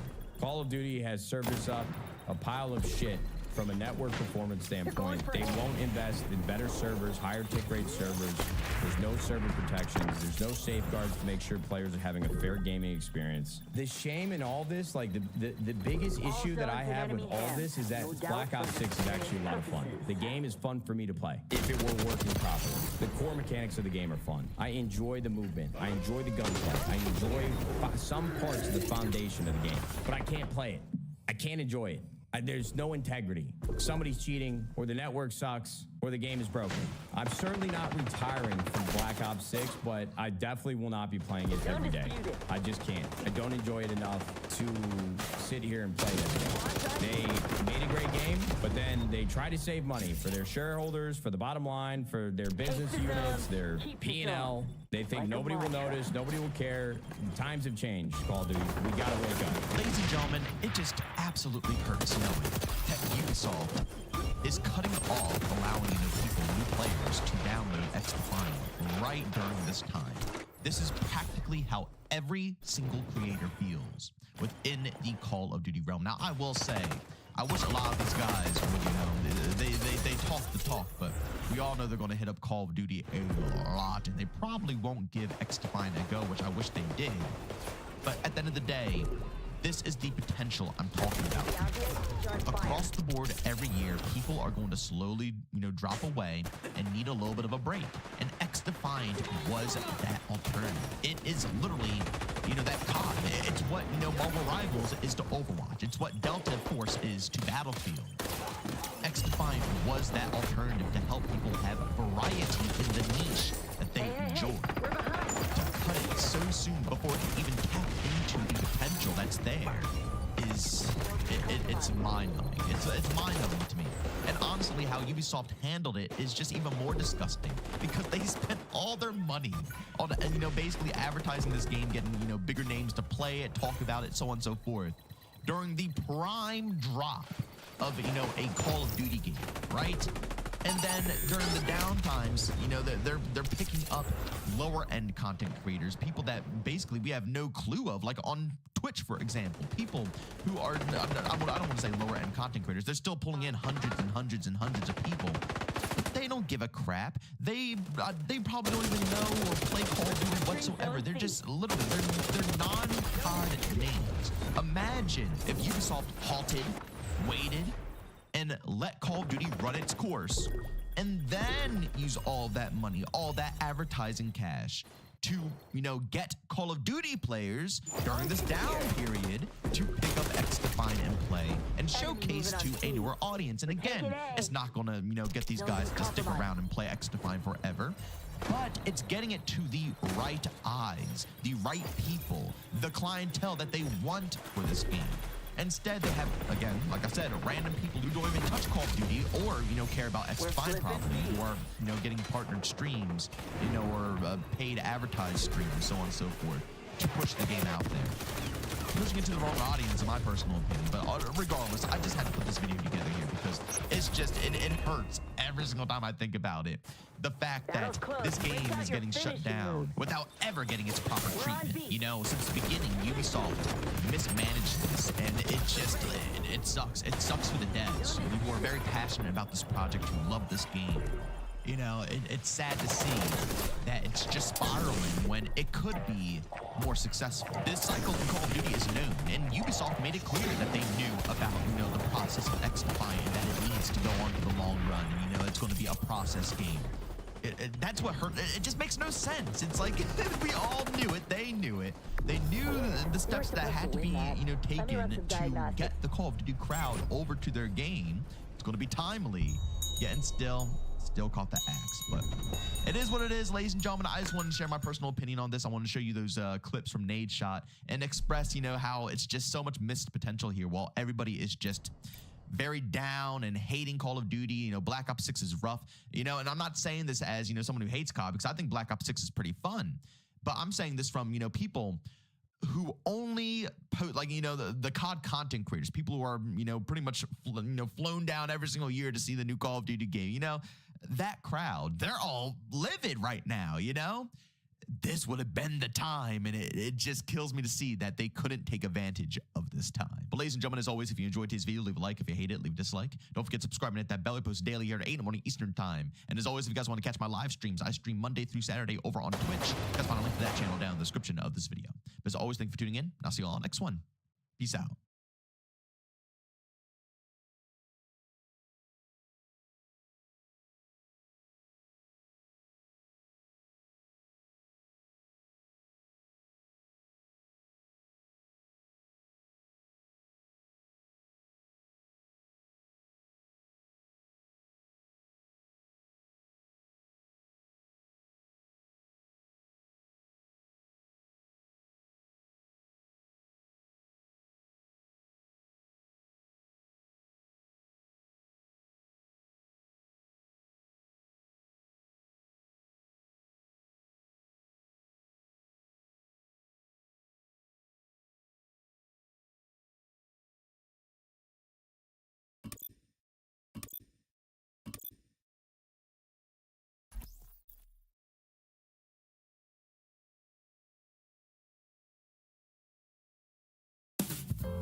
Hey, what's up? How you been? Can you answer me? Oh, hi. Hi. Hey. Hey. Hey, what's up? You all right? Oh, you're doing great? Well, show me the proof, dumbass. Okay, and today we'll be showing some dumbasses the proof because we'll be looking at what is this? What is this show? Oh, it's PBD. PB Dead. I love PBD. I love PBD. Roll the clip. That was a problem. Oh, it's Oliver Stone. That was a problem selling. We didn't have a big American star. We had Anthony Hopkins, who's You hear that whoosh? very good What is English. that? He wasn't a big star at the time. Hey, whoa. Hey, Patrick, shut the hell up for a second. What is that whoosh in the background? You got Oliver Stone on here, one of the great filmmakers. Your audio is going like this. That audio is out here like... Huh? That audio is... Okay, last one. That audio is like... I'm having a hard time. Okay, for real, last one this time. How would I describe that audio with Oliver Stone, one of the great filmmakers of all time on? It's demented. Oh my God, I can't believe this guy got Oliver Stone. Some dude who did like a scam company and now does a MAGA podcast got Oliver Stone. Okay, all best Oliver Stone movies. Natural Born Killers #1, Wall Street 2, JFK 3, Any Given Sunday 4, Scarface, Writer 5, and then the rest. The rest, bunch of crap. Nobody cares. No, just kidding. It's fine. Oh, you got a better Oliver Stone movie ranking? Put it in the comments and show me the proof, dumbass. Out of you, I feel like it's a tree with you know. What, Oliver? Rings I can't hear you over that whoosh. In the old days, they did 50, 80 films. Okay. Huh? Okay, so whatever. PB's dealing with some kind of an audio issue there. But with Oliver Stone, I'm just like, count down until Oliver Stone starts getting annoyed. And he lasted about 20 minutes. Here we go. Was there an element of walking on eggshells in London? Is that okay? He was famous for walking on eggshells. Right, Oliver. You were walking on eggshells, or the people around you were walking on eggshells? I don't know. What do you? Come on. You know what I'm asking? Because to me, that's a good point. Is already annoyed. The idea. Patrick's trying to win him back. It's not gonna happen, man. Have you ever worked with Russell? No. Bro? What? If the part was right, why are you barking up this street? Yeah, I'll tell you why. I'll tell you exactly why. He wants to get out of there. Yeah, why are you asking that question to Oliver Stone? Go ahead. Because for me, like... Right. Go ahead. Gladiator is a top 50 movie of all time. My opinion. Like Gladiator. Okay, Patrick Bet David got one of the great filmmakers of all time, Oliver Stone. It's somehow an extremely boring interview, but I kind of like old, elderly Oliver Stone. Check him out here. He's pissed. He's pissed off at this other guy for no reason. Here we go. Now, listen, I can watch a movie like that simple over and over again. Ask Sean. He grew up in the 1980s. Ask him what you remember. You saw it 20 times. Well, in the 80s, the 80s, to me, I still go back to. What are you mad about? I just feel like, you know what, I just want something fun for the decade, right? Because they started to mix genres in a way. Where it's comedy, it's adventure, right? Sci-fi. I don't think Wonderful Life won that picture. What did it do well when it opened? But what are some of the films that did less well in the 80s you loved? Countless. Not a satisfactory answer for Oliver. Come on, name a movie. Huh? What was the horror film? Lost Boys, the Monsters Club. Lost Boy, right? Sky of Horror. Okay, another Oliver clip here. PBD does a bunch of like China scare. Oh no, China is gonna get our ass or whatever. He does a bunch of that kind of content. Check the pause in this next clip. PBD's a little intimidated by Oliver Stone. Check the pause here. Great, they're doing so much in terms of building not only nuclear reactors, but they're building. Right. I lament their use of coal still. Yes, that's very evil. But they are doing better and better and better, and they're amazing, some of their buildings. Okay. They're the future. You're saying China's the future? It looks like it. They're doing the best, most modernistic work. Enemies taking zone B. And I have high hopes for the rest of the world. I mean, Also, generally speaking, people look Chinese. Come on, Joe. That's not what Oliver's talking about, man. Come on. No, don't revert to that, Joe. Okay, so Oliver Stone is into China. Patrick Bet David immediately changes the subject. It doesn't go great. But this is classic Oliver Stone right here. Here we go. And I like the story. I'm gonna write a script. What's that process of starting a business? Because each movie, I remember sitting down with Aaron Spicer who said each movie is a business. That's exactly right. You got to look at every movie as a business, right? That's what I say. So what is the process of saying the next business I'm gonna build is gonna be Wall Street? You're pissing The next Oliver business off, we're I can gonna already build tell. is gonna be XYZ. What is that process? Oliver's not gonna like this. Well, that's the way you think, and that's what movies are a bad deal. I mean, every time you have to make a new business every few years, it just doesn't work. You go into it as an artist, and frankly, you say, I want to make this. My passion is here. It's the most important thing in the world to me right now, and blah, blah, blah. But there are people that look at it just as a business, and they're very mercenary, and they just, whatever He's the gonna gig pick is. up the slack here. And Yeah, so there we go. There's Oliver getting pissed off at PBD's like, what the hell am I doing here? I'm a crabby old bastard. What the hell am I doing here? Anyway, I don't know. Oliver Stone, all throughout my life, was like the political guy, the political artist. JFK, Nixon, interviewed Fidel Castro, made a George W. Bush movie, all this stuff, critical of Israel, all this stuff. Then in this interview, he's like, I don't know, I think I might be a Republican or something. Trump might do a good job. I don't know. He's kind of all over the place. It's like, Oliver, you don't need to pick. You don't need to pick. You could be against both political parties. Did you ever keep this up? And we'll come out on top. As Show me the proof, dumbass. Okay, what the hell else is Patty B up to? Let's check it out. Let's check it out, and hopefully he'll... Show me the proof, dumbass. United Healthcare CEO murder suspect Luigi Mangione indicted in New York. Rob, do you have that clip to show? Oh, he's talking about Luigi Mangione. Oh! Sorry.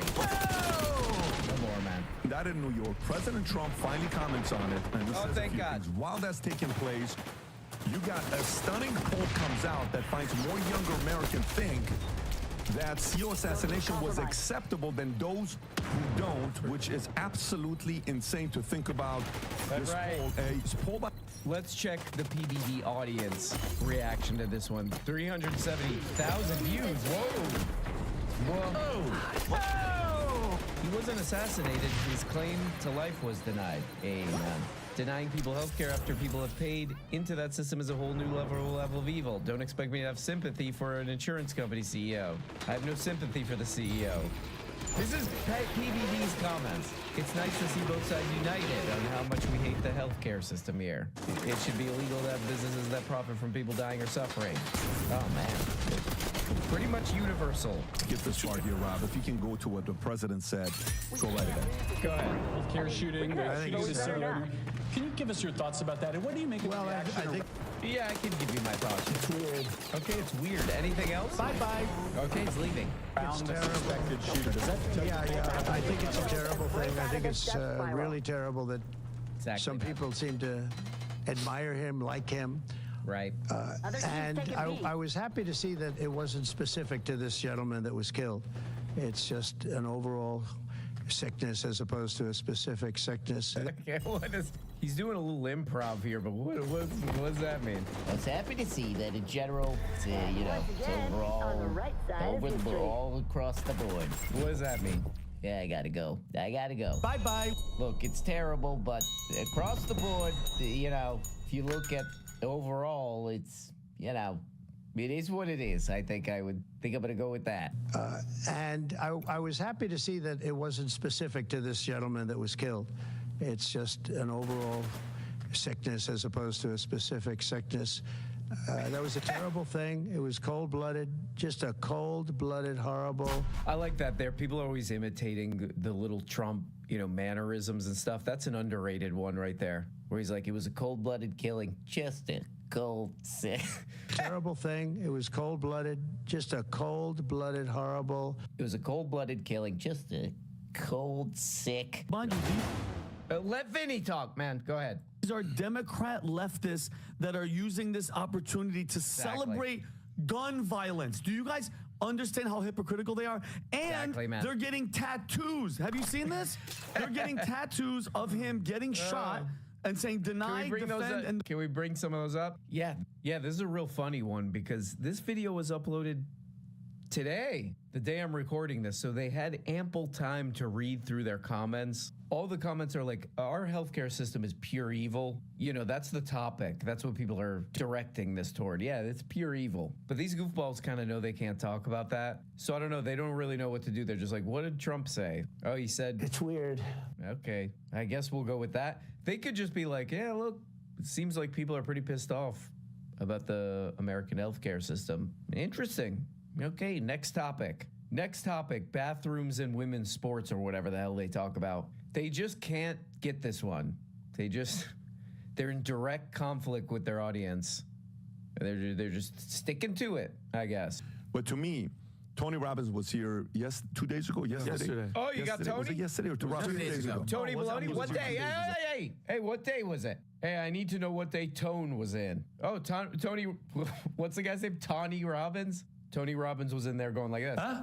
He was up in there all like, show me the proof, dumbass. We did a 2.5-hour podcast. It was supposed to be, you know, short podcast turned into 2 hours and 15 minutes. Great conversation. I asked him about this. Amazing. And you know how long it took him for him? Rob, what would you say? 2.5 hours. It, what was his reaction to Luigi Mangione? Would you say he was did he look at it as, you know, well, you don't know what he's going through, poor guy and all this stuff? Or was it like, no, this guy's a guy that grew up spoiled, family was rich, hates the capitalism, all this other stuff? The latter. The latter, yeah. It was interesting that he went there like this. Tom, your thoughts when you're seeing this right now? Oh, wow, well, fascinating. Oh, Tony was in there. Oh, no way, Tony was in there. That's kind of interesting. 2 multimillionaire scammers don't understand why their own audience is pissed off at our millionaire scammer healthcare system. Oh, amazing. To that, I say to both of them, Tony and what the hell is the guy's name? Patrick. I say to both of you, show me the proof, dumbass. The latter. Yeah. It was interesting that he went there like this. Tom, your thoughts when you're seeing this right now and what the president said and what the hearing said. Go what ahead, did you say Tom. about this? So I'm going to echo something that I said 3 podcasts ago. Okay. Hold on, Tom. This is my other favorite thing about the PBD show. The wacky circus that is the PBD show is this guy, Tom. He's just some old guy. I guess he's like PBD's accountant or something. He's like, hey, you're on the show now. Okay. He's like, this guy's a genius. Tom, my accountant, he has what we call anti-charisma. You know, PBD's like, I got to get this guy on the show. He's a genius. He's always saying like the dumbest stuff, but PBD's like, this guy, I know he's my accountant. He drones, hard to listen to, boring. You know, all those great attributes combine to form the perfect podcast guy that I snap at and point to. Hey, this is crazy. Tom, go ahead. So I'm going to echo something that I said 3 podcasts ago. Okay, don't worry about that. You got to move on from those older podcasts. Yeah, I'm not going to go back and reference a previous podcast. The liberals think capitalists and conservatives are evil. Exactly. And it is acceptable for them and it even laudable. Stop yelling. When one is killed or they die or have hardship. Whereas conservatives, especially faith-based conservatives, merely believe that the liberals are wrong and need, through reasoning, even if they're volatile and they're militant, need to come to understand truth and understand what's right. Okay. That's the difference. And you have now lived, going back into the Obama administration, this division of America for political and election purposes. Yeah, not on this issue. Tom, Tom, you're droning. You're going into the drone zone, buddy. Hey, you might want to check your comments there, dingus. You might want to check your comments there. Pendejo. Oh, man, this goes back to the divisions, yeah? We're just divided on this crap. Yeah, check your comments, dum-dum. Pendejo. Yeah, it's just crazy. Now I got to go to my ultra camera-friendly friend here, Tom. Tom, go ahead. Hey, Tom, let's go. Yeah, so I just want to say something from a couple podcasts ago again. Go back. There's a link below so you can reference that. Actually, I'm going to just pause here. You go back, reference that previous podcast. I do really like watching the PBD podcast, you know, because just like the Oliver Stone interview, there's a real nobody knows what the hell they're doing feel to this. You know, I got my accountant on here.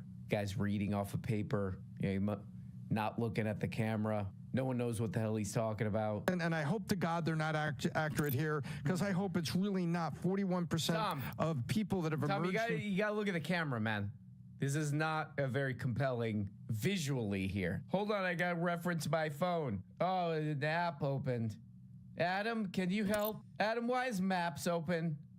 Oh, dead. Career 18 to 29 that deem it, you know, somewhat or completely acceptable, and praise God for the 33% of the people in that age group that said this is completely unacceptable. But you look at Taylor Lorenz, and you look at her little smirk, and you look at how she reacted, and you look at what she said.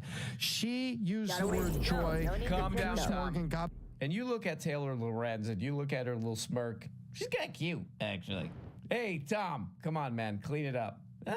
No, look, I'm married. I'm just saying, yeah. I have eyes, is all I'm saying. Come on, Tom. Enough with that. Yeah. Oh, Maps is open again. Adam, this is kind of wacky, too. They all tried this. I don't know too much about this lady, Taylor Lorenz. Oh, she did an interview with Abby Martin. Okay. I'll do a watch later for that. How do I do this? Adam? Oh, Maps is open. I don't know if I can handle being Taylor Lorenz, because all these conservative channels are like, we all hate her. We all hate her because we got a little crush on her. They probably got a little crush on her or something.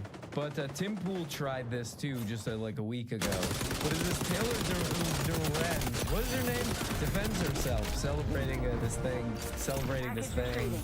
This story has more coverage than my health insurance. The left and right united on an issue. Tim Pool, stop that right now. Oh, God damn it. But here's the most interesting one. In the past, I have not much agreed with Lorenz, but in this instance, I do.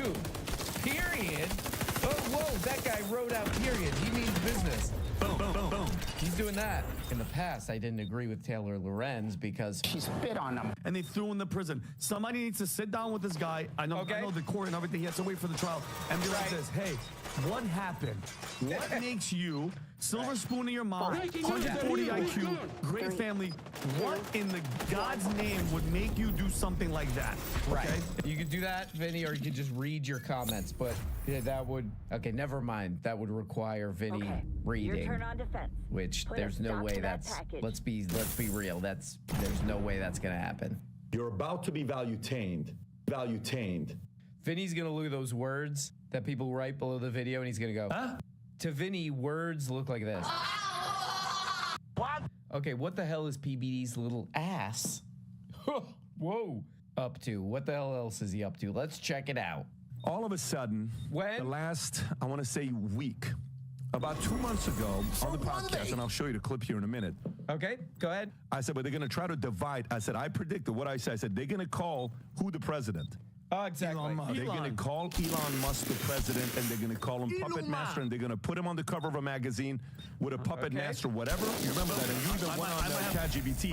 Let him finish, Vinny. You can send it to Rob, right? Let Vinny talk. I say this 2 months ago. Wow. I know they have to create that friction between those two. It's not even JD right now. They'll do JD and you're 3-4. But they have to do Musk right now. You're 1, you're 2. Right. First, they're going to go find that plane. They're going to have to write it all over the place. Cover Time magazine. It's got to be a Puppet Master. You're going to call it a picture of Musk and Trump on the bottom, holding them.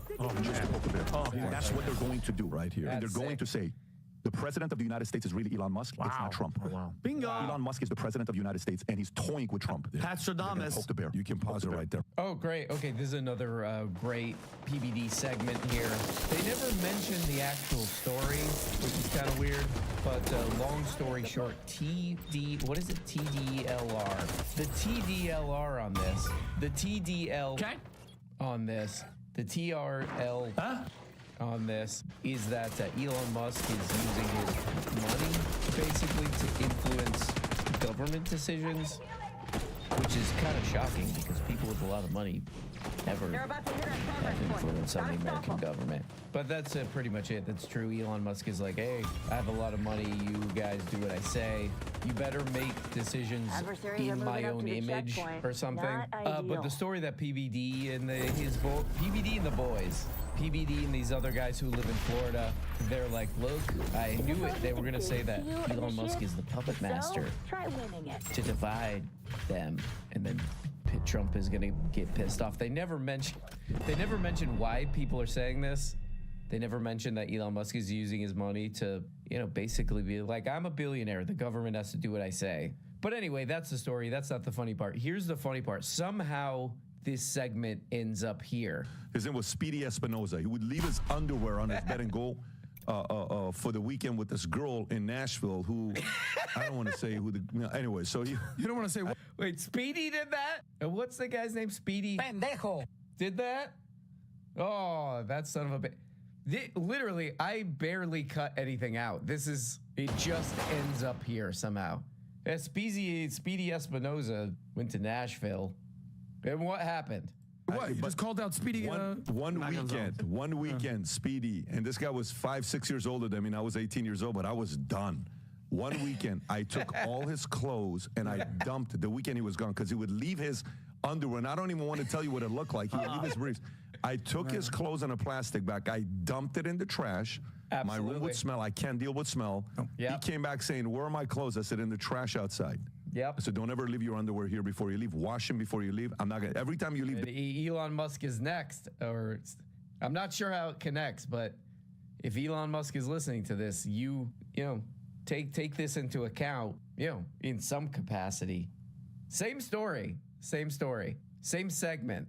Well, there we go, guys. And if what's the guy's name? Speedy Espinoza. If you're watching, clean your underwear. You sick son of a bitch, you. Clean your underwear. PBD doesn't want his apartment all like. And after you clean that underwear, show me the proof, dumbass. I need to inspect that underwear. Well, guys, it's Friday, and I hope you're hanging out with your version of Speedy Espinoza. I certainly will be. Have a good weekend.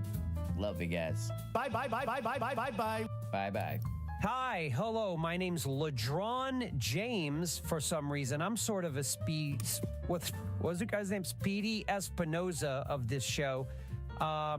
And begging you to speedily sign up on Patreon. On Patreon. You get every episode there. You're missing episodes every week. There's new Patreon-only episodes every week. 2 of them. So you're missing those every no way. Whoa. There's an emergency. You're missing those. All you got to do is click the link in the description. There's a link in there. Wow. There's a link in there. It'll take you right to the Patreon. You could sign up for as little as 2 bones per month. Jesus. That's, I feel like I lose that amount of money every month, and that's putting it lightly. But anyway, guys, have a great weekend. I won't, because I have to do community service, but whatever, I'm not going to get into all that. Have a good one. Bye.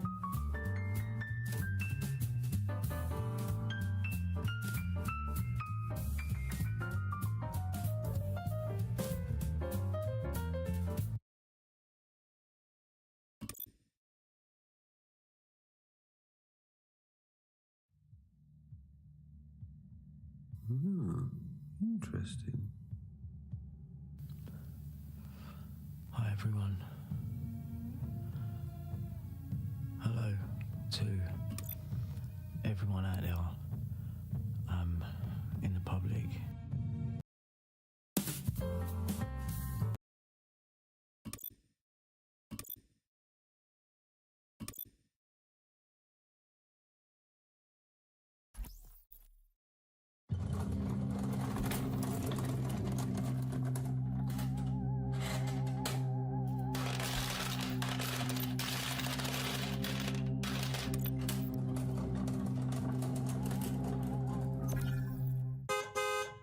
of the many amazing things you viewers have done for me is given me the opportunity to travel. I've visited parts of the world that aren't flat and full of cows, and I've been able to see beaches besides, as Charles Barkley puts it, that dirty-ass Galveston water. We're not even going to send them to Cancun. We're going to send them to Galveston where that dirty-ass water be washing up on the shore and you people think they're in the beach.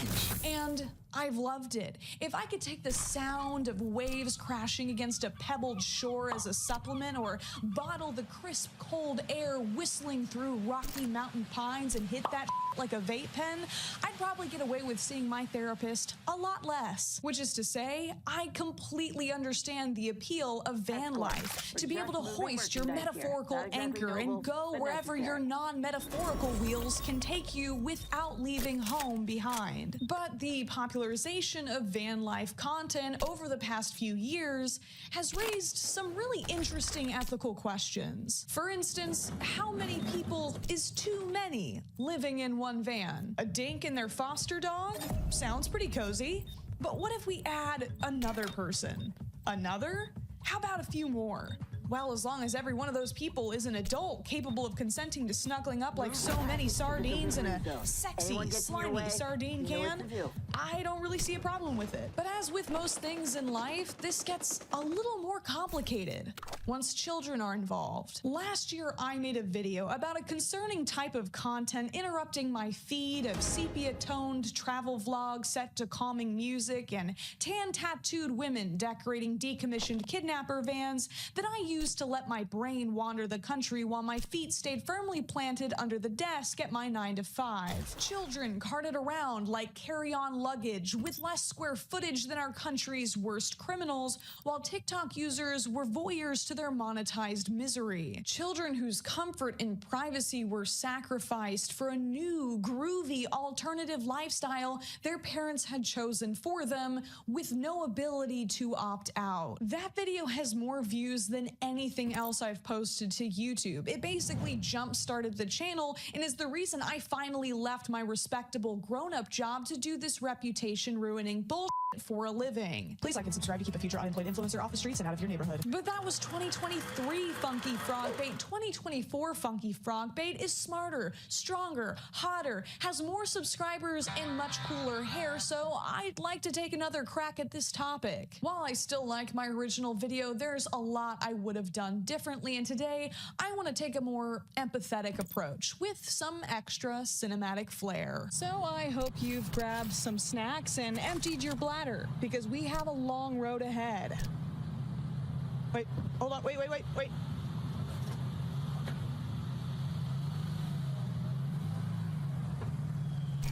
But first, a quick pit stop for today's sponsor, Pi.org. Look, everyone hates ads. I can see your finger hovering over the screen to skip ahead right now. But what if I told you Pi is a free extension that not only blocks ads, but also gives you the option to be paid for the ones you do see? If you opt in to view a limited number of approved ads, you can receive rewards as you browse. With Pi, you can say goodbye to annoying cookie pop-ups or anti-ad block notifications. I love how if you turn on visual mode, you can literally watch the ads disappear off your screen. You can also hover over the pinned extension at the top of the page to see just how much visual space Pi is saving and how many ads have been blocked. Most shopping extensions aren't compatible with ad blockers, but Pi's shopping extension allows you to get cash back and automatically applies coupons at over 10,000 online stores. A perfect way to save on last-minute Christmas shopping. If you want to block ads and get paid, go to pi.org/funkyfrogbait or click the link in the description to start using Pi for free today. Oh my God. There's so much space for activities. You could fit like at least 3 children's bedrooms in this bad boy. First, let's revisit some of the families that I covered back in 2023. Bright and Peachy was an account that I used as an example at the beginning of my video. Because I'm an idiot. That's right, guys. I f***ed up, like, right out of the gate. At the time I was gathering clips, this TikTok had been re-uploaded all over the internet without context and used by multiple content creators as evidence of child abuse even after the family had deleted it. Instead of confirming this for myself, I blindly believed that the family lived in the van full time and didn't realize I was wrong until several months later. But apparently a lot of people missed it, that this is our camper van that we use for obviously camping, road trips, traveling. So the kids' bunk beds do look a little bit smaller from the outside because we had to put railings on them because our kids are little toddlers and they will roll out of bed if not. This is a great time to introduce the following handy acronym. Always assume secondary sources are suspect, aka ass. One big shoving match. As in my research skills, we're ass. This family lives in a normal wheelless house most of the time, and even though these little boys seem to be dragged through the wilderness enough that Mother Nature is co-parenting them, they should not have been included. And that's my bad. I would hope that I've gotten much better at vetting my sources before including them in these larger conversations. I considered chopping their section out of my original video, but that just seemed like a really lame response after all of this time. So instead, let it stand as a testament as to why you should not believe everything a YouTuber tells you. Go leave a hate comment. Say Funky Frog Bacon sucks at research under that video. Go, go, go! I also talked about an account called the Wild Thorn Baileys who blocked me. Thank God. Time to put that computer engineering degree gathering dust in my parents' attic to use.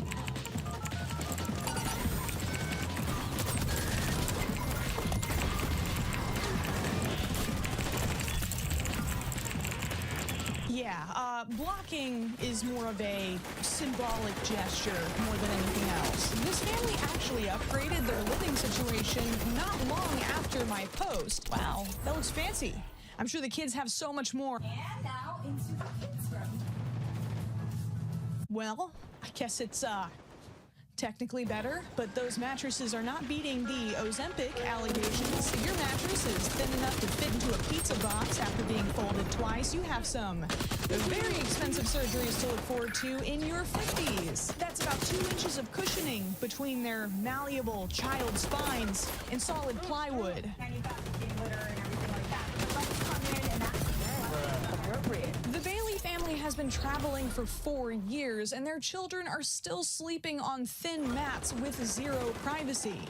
But beware, Mama Bailey likes to respond to criticism with slam poetry. I'm told my kids will hate me as teenagers because we choose to connect instead of feeding the monster of disconnect.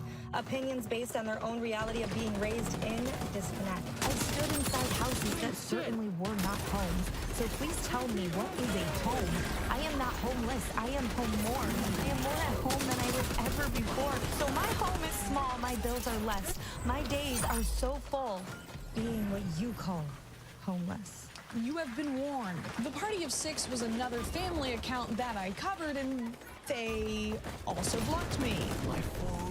This is starting to hurt my feelings. They've been living in their van full time since 2020 with 2 of their 4 children on a pull-out couch, and since my video back in April of 2023, 2 of their 4 children are still on a pull-out couch, which, I don't know, maybe it's mom and dad's turn to sleep in the living room for a bit? Limited sleeping accommodations are usually the focus of the backlash these van life parents receive. These vehicles are designed to be short-term living spaces, not permanent homes. The Little Orphan Annie starter pack is perfectly sufficient for a summer's vacation, not to grow up in.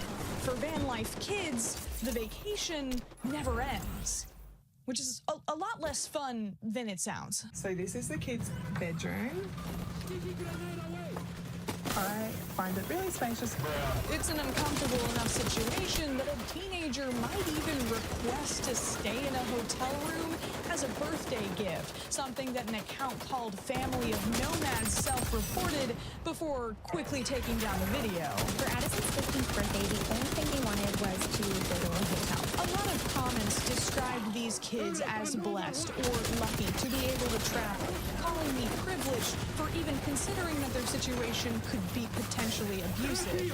And yeah, it's super cool that they get to visit like every national park in the US, but it would also be really cool if their bedroom didn't have that galvanized square steel setup. So, is every child who lives in a mobile home being abused? Absolutely not. According to manufactured housing surveys conducted by the U.S. Census, an estimated over 20 million people live in trailer parks, and a lot of those people are parents doing their best. I personally know people who have had to give up housing to move into trailers due to financial hardship, and they didn't whip out the vlogging equipment to celebrate. In contrast, many of these full-time van life TikTok parents gleefully describe how they left their jobs, sold their homes to uproot their families, bragging about the comfort and stability they sacrificed when it's their children's future being thrown under the bus or the van. Hi there, we're the Jones family, and we sold everything to focus on what really matters to us. They glamorize and promote a living situation that so many families have been forced to accept. And I guess that just riles up the redneck in me. I focus the majority of my original video on the Bethune family, a family with 2 parents, 3 children, and for some f***ing reason, 4 dogs, all living in a small bus, and sometimes an even smaller van. Essentially, we're going to show you how we fit 5 humans and 4 dogs in that little van right there. It is human Tetris. It's quite an engineering marvel, if I do say so myself. We had found a new property manager, and at this point, our tenants were refusing to pay rent. They're still very active on their YouTube channel after leaving TikTok, with the mother recording every single moment of their lives on a much nicer camera than I have. What the f*** is up with that? Their Walmart vlogs have better production quality than my full-length video essays. I need to step up my game. The Bethune parents made a video last year explaining why they retreated from short-form content, and I actually agree with a lot of their points about how the only short-form posts that tend to be consistently successful are those that incite controversy, and how comment sections tend to be much more aggressive because viewers are basing their opinions on a few seconds of footage. And I just feel like short form, and this is to the platform too, allow people to be bullies, to be trolls, to hurt other people purposely, and there's no recourse with that. But this is also just a convenient way to write off any and all criticism as hate. In fact, you'll notice that a lot of these van life accounts seem to have more posts about their haters than about living in a van, as if they weren't the ones to invite strangers behind the wheel. We don't want to put out triggering content, especially ones that we had to use our kids to gain views. One person even remarked sexually about Molly, our daughter. They admit to purposely feeding the algorithm more content of their children to anger viewers and bait engagement. They admit to exposing their children to predators, but instead of pumping the brakes when they started getting creepy comments, they just switched gears. Using your children for content is not unique to van life families, but what I think makes these situations so uniquely sinister is that these kids are isolated in a tiny living space with nowhere to escape the camera, not even a door to dramatically slam so they can relieve a little pubescent angst. A curtain is just not the same. I can't imagine how deeply humiliating it would be to have your childhood documented without your consent and know that it will be in circulation on the internet forever. But we as viewers are kind of placed in this weird conundrum where we almost have to be thankful that these kids are being exploited so that we can at least keep tabs on them. As one commenter under my original video pointed out, as an abused kid, this kind of life makes child abuse so easy and very hard to track or report. But here comes a new challenger from Europe, an account called Wild Family Life with 3 children living in a tiny camper with their mom, her boyfriend, and her ex-husband. Trigger warning, white people with dreadlocks ahead.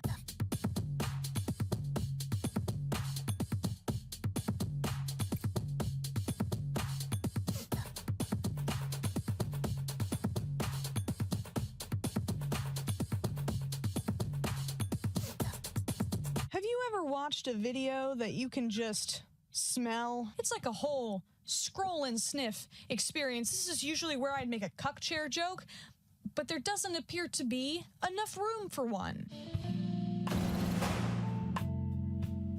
Oh, hey, Matt, I'm sorry I didn't see you. I've been zoning out. Whoa, too wild, guys, too wild. We don't want to get demonetized. Oh, no, this is, I don't know, good question. Speaking of money, I'm trying to do the, how do we get money for food, gasoline, and everything no, we're never going else to get another we need blood for a dragon living? game, but We work online. I'm We just work jumping with into these Instagram, we work linear with, maps now, and I haven't YouTube. even The thing is, we were street noticed artists what their before. We themes are. did big bubbles for children Trying to get on done the this street. zone We control earned good money challenge. with that.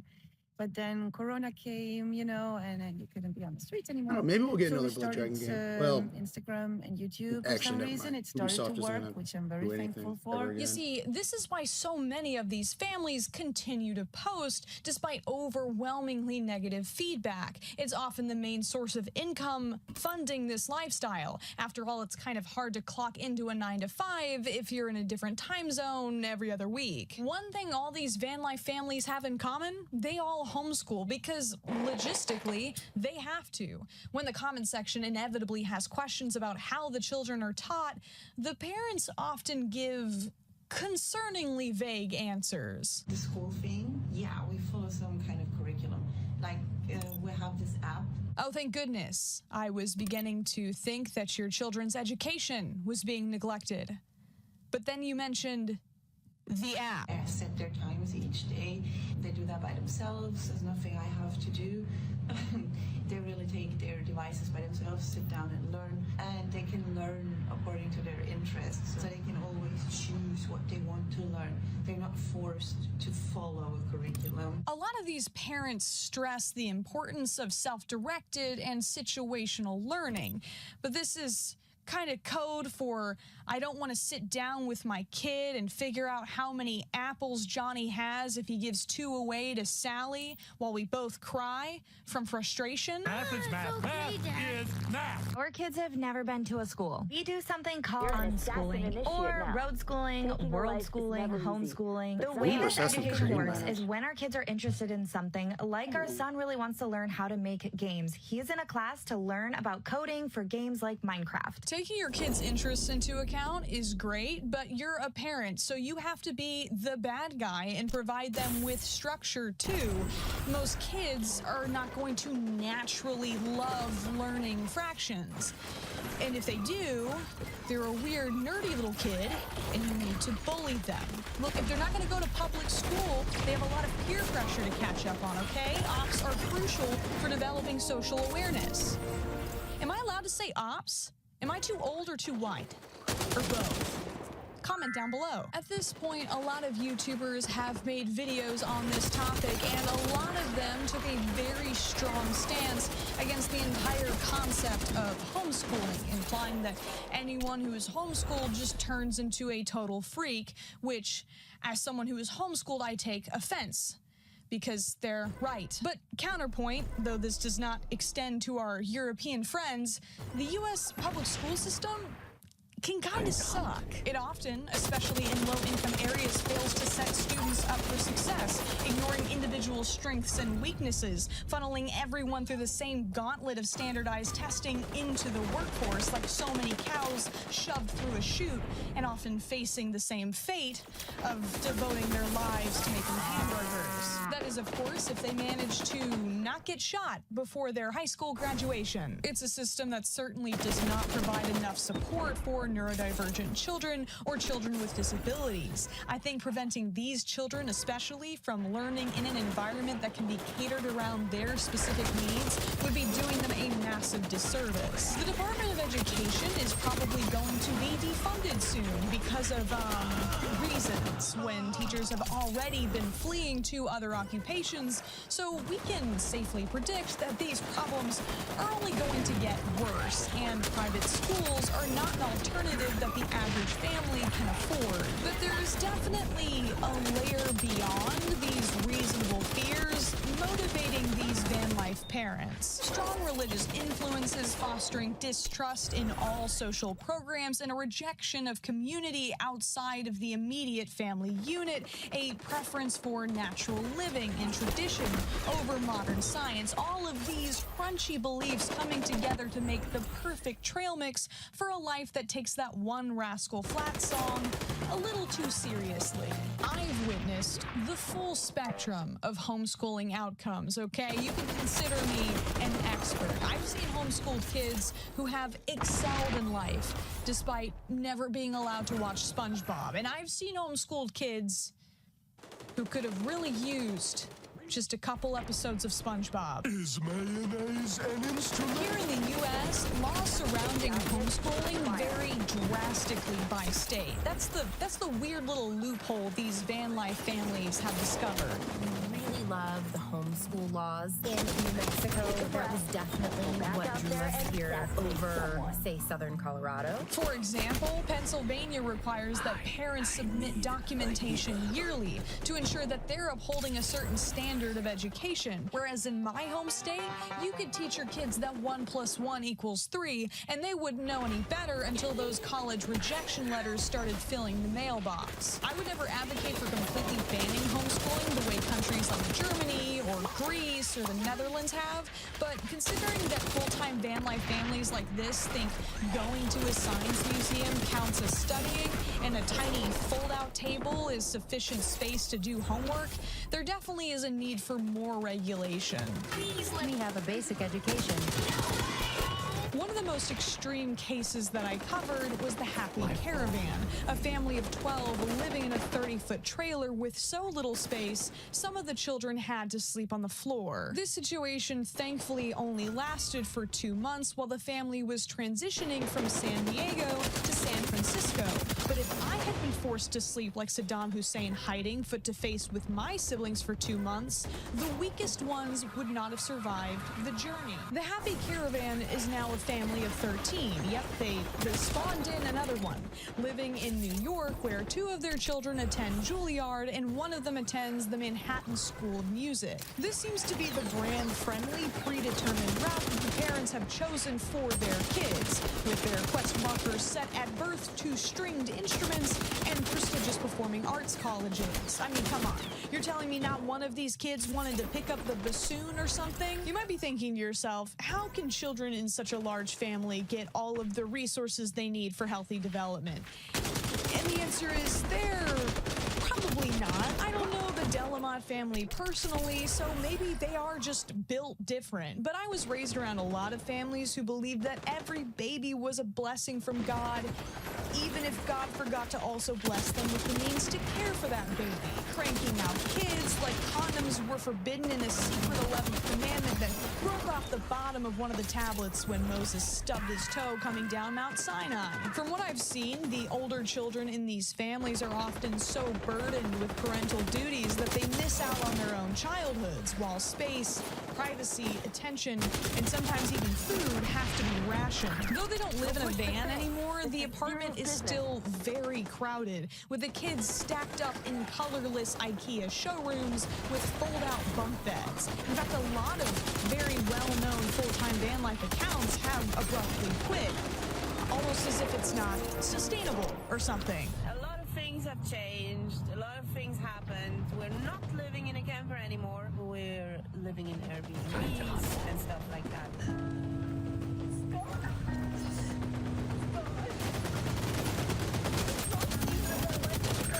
But as these accounts slowly run out of gas, concern has started to shift. Couples proudly posting their parenting failures to TikTok is a widespread issue both on and off the road. One family in particular has raked in millions of views for all the wrong reasons.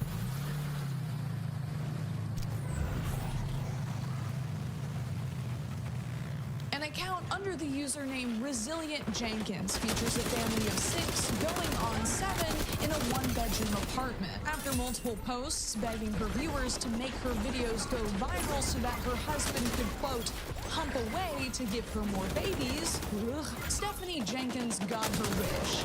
But in the way a mean mean-spirited genie might grant it. The account did go viral after TikTok users realized that while the 4 children were sleeping on mattresses in the living room with a blanket nailed over the front window, the parents were enjoying the privacy of the only bedroom, comfortably furnished, with a PS5 and flat-screen TV for dad. Viewers were even more outraged when they realized that the husband, Andrew Jenkins, had another child he'd abandoned from a previous relationship. Let's address the child support thing. Okay.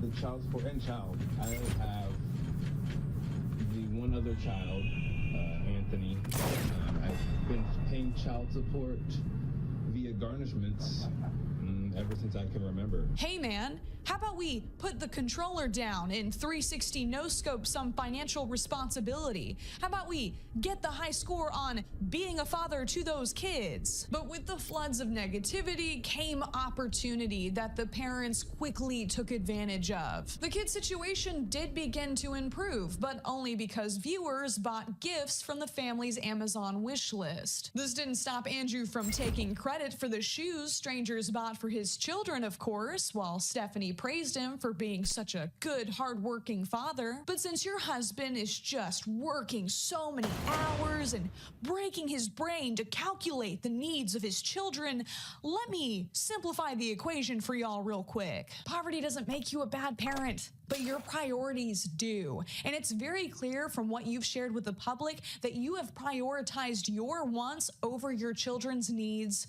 over and over and over and over again. Getting pregnant when you can't even take care of the children you already have, bouncing between side hustles instead of getting a stable job, buying pets when your children are sleeping on the floor. Every day those cats are in that cramped apartment is a day that you've actively chosen to compromise your children's well-being by giving up space, money, and cleanliness to animals that you're not even properly taking care of. Resilient is the best word to describe what your children will have to be after the way you have failed them. But countless comments later, the Jenkins have responded to criticism the same way every single family we've covered has, by refusing to take any accountability and accusing viewers of being #haters. I never took nobody's viral moment to try to get my own, especially not slandering their name. But go ahead, keep on posting your updates about my family and building your content and all your base of your followers off my back. Go ahead. Now low-key try to put a snake between me and my man, but we step on that thing's head together. I've talked some shish about my family in previous videos, but we have our ups and downs like any family do. But when it comes down to it, I know they have my back. I think she cycled through, what, 3 different accents in that clip? Is there also a dialect coach on your Amazon wish list? But as Stephanie continues to milk money from TikTok Shop, viewership has already started to dwindle. You see, I'm way behind everyone else. They've all done their TikTok stitches and video essays already. They've moved on to the newest parental pariah, Nurse Hannah, who became the center of controversy after she filmed the 17 dirty diapers left around her house. Let's pick up all the dirty diapers I have lying around my house right now. So I'm counting just 4 diapers right here on the coffee table. Got another one on the couch. Oh, found 2 more. Okay, so right away I'm seeing 1, 2, 3 diapers.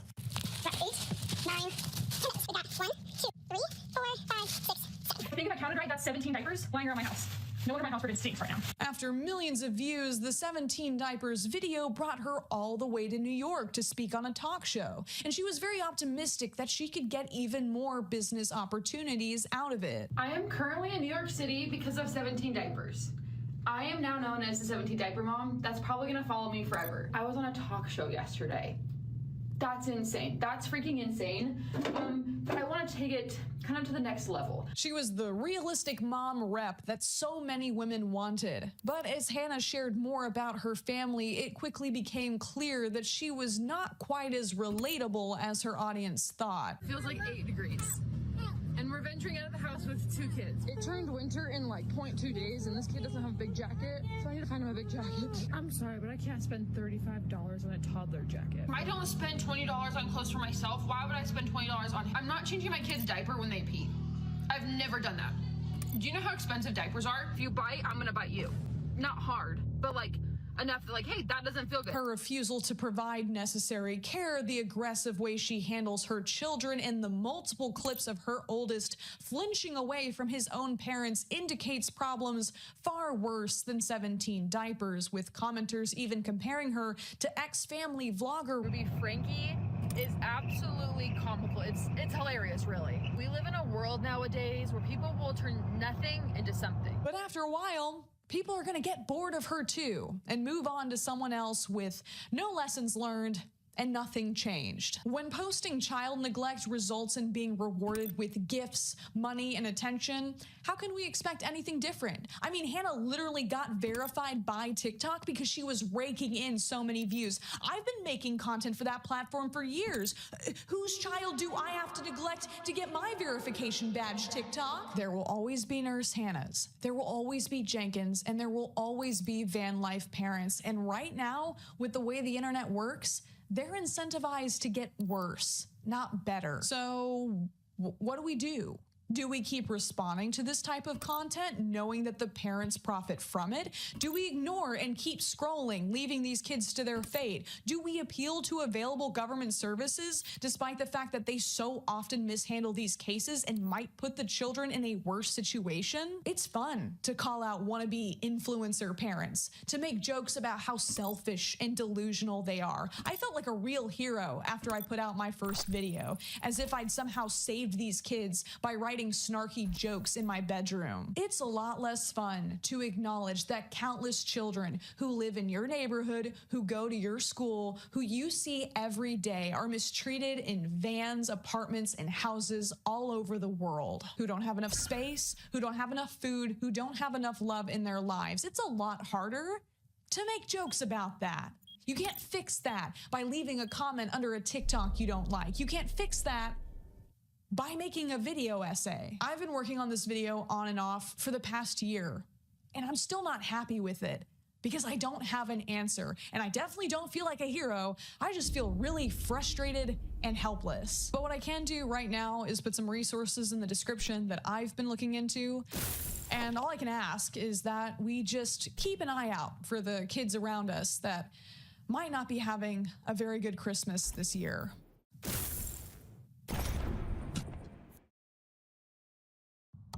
Hey, where did everybody go?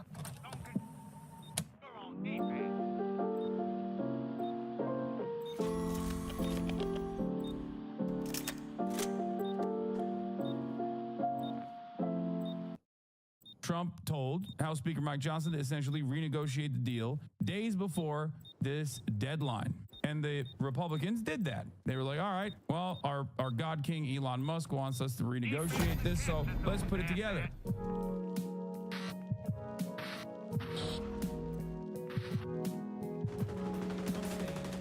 All right, let's talk about the real Squid Games. American Congress, am I right? Ba-dum-tus. All right. Government shutdown looms as planned, backed by President-elect Trump, also known as President-elect Elon Musk, fails in Congress. And it failed partially because of the Republicans, because the Republicans can't get their ducks in a row, can't get their house in check. So it's a government shutdown just hours away if Congress cannot make a deal. Yesterday, a plan supported by President-elect Donald Trump was killed when dozens of Republicans joined the Democrats to vote against it. This is House Speaker Mike Johnson, his second attempt at a deal. The last compromise had bipartisan support, but was killed after opposition from Donald Trump and from billionaire Elon Musk, who the Democrats are complaining is having way too much influence. Scott McFarlane is on Capitol Hill with the very latest. Scott, good morning. This is such a saga. Oh, Gail, this is a potentially dangerous political standoff with hundreds of thousands of federal workers and people who need government services and government benefits hanging in the balance, and President-elect Trump thrusting himself right in the middle of it. The bill is not passed. Trying to escape a federal government shutdown ahead of the holidays, Congress instead slammed to a dead end. Please regroup, and we will come up with another solution. After President-elect Trump and billionaire Elon Musk, who's been tasked with cutting government spending, blew up a compromise plan both parties supported to keep the government open. House Republicans tried a different plan last night, less expensive, still including billions of dollars in disaster aid for hurricane-devastated communities, but cutting priorities for Democrats, including health programs. And the new bill included Trump's demand to raise the nation's debt ceiling for 2 years before he even takes office. Trump championed the proposal as a success and good deal on social media, but the bill fell far short, with dozens of Republican members not on board. Not going to go vote for another debt ceiling increase without actual specifics on what the cuts will be. That's a non-starter for me. And Democrats almost all opposed. The Musk-Johnson proposal is not laughable. It's just horrific that they have thrust us into this kind of chaos already. As the clock ticks down, it's federal workers who may end up paying the price. It brings on anxiety, especially during this time of year. Aaron Barker works for the TSA and is a union rep at Atlanta Hartsfield-Jackson International Airport. We are definitely praying, hoping, fingers, toes, whatever you can cross, that it does not happen. More indigenous TSA officers are essential employees and remain on the job. There could be shortages. Some don't show. It could be very bad. If it gets to a point where TSA workers have to choose between, am I going to feed my children, put gas in my car, or come to work because they're without a paycheck, that's definitely going to affect the way that passengers travel throughout the nation. Here's an ominous sign. The David. So you were trolling me when you said you wouldn't talk about Elon? I have missed context clues. No, I am going to talk about Elon, man. What the Yes, I'm going to talk about Elon Musk. Of course, he is playing a formative role in this back and forth, in this process. Isn't it literally on the... It was in my blast off tweet, man. Jesus Christ. It begins with both parties blaming each other for this impasse. And when he left the Capitol last night, House Speaker Mike Johnson was asked if a new plan would make it to the floor today, and he responded, "We'll see." Tony, we will see. Ooh, hardly inspiring, Scott. Thank you very much. For more on President-elect Trump's demands, Okay, let's do some basics. Let's start up from the top, okay? Let's start from the tippy top. What is a government shutdown? Well, here we go again. The government is heading toward a possible shutdown, and it's the third such threat in just 5 months. In fact, money for some government agencies will run out in just 2 days if Congress does not reach an agreement. But what does it all mean? As you guys know, Congress has up until midnight. This is a video from 9 months ago. The last time they passed a continued resolution funding bill to fund the federal government, okay? This bill funds the federal government until today, actually, midnight tonight. Congress has until midnight tonight to come up with a way to fund the government, or the federal agencies will shut down, meaning hundreds and thousands of federal employees could be sent home, or even worse, stay on the job without pay just ahead of the holidays. Now, originally, the Republicans had a bipartisan plan that they ended up abandoning to prevent a shutdown after President-elect Elon Musk, alongside Vice President-elect Donald Trump, came out against it. They were railing against it. Trump told House Speaker Mike Johnson to essentially renegotiate the deal days before this deadline, okay? And in the last couple of days, there's been a lot of back and forth. And the Republicans did that. They were like, all right, well, our God King Elon Musk wants us to renegotiate this, so let's put it together. And in the revamped continued resolution, they took out a bunch of funding for absolute necessities, funding for rural hospitals, funding for like child cancer research, just like insane stuff, okay? Things that you might look at and go, why is that in a continued resolution? Now, that's understandable. We're like, why is that in the federal funds? Why is that in the federal funding bill for the government? And part of the reason for why is because that's just how we fund things. The other reason is because continued resolutions are must-pass bills for the most part, obviously. And a lot of people add on things that they desperately need to fund into bills such as this one, because if you're oblivious to the way Congress operates, unfortunately, nothing gets passed in our legislative body unless it is unlimited funds to Israel, unlimited funds to the military-industrial complex, or I guess messaging bills that make it so that it's illegal to hurt the feelings of Israel. Things of that nature get passed, but everything else does not, which is why this has to get passed, and which is why a lot of people will add things on to these must-pass bills. And sometimes Republicans like to take things out that are necessary from these sorts of bills. All right. One of the many ways in which you can destroy, nuke a bill and force people to renegotiate. There's certain ways that they do this. One is a poison pill provision. Usually they'll add on like something so unacceptable and so insane to the bill that no one on the other side is going to agree to it. So then you go back to the drawing board. Other things that, Republicans will often do is I guess it's the reverse of pork. Pork is what they consider unnecessary spending tacked onto this bill. Usually it's stuff like FEMA, additional funds for disaster relief, things that people need. Republicans will call that pork to say, that's just extra stuff that you want to add on there. Who needs that, right? Except people do need that.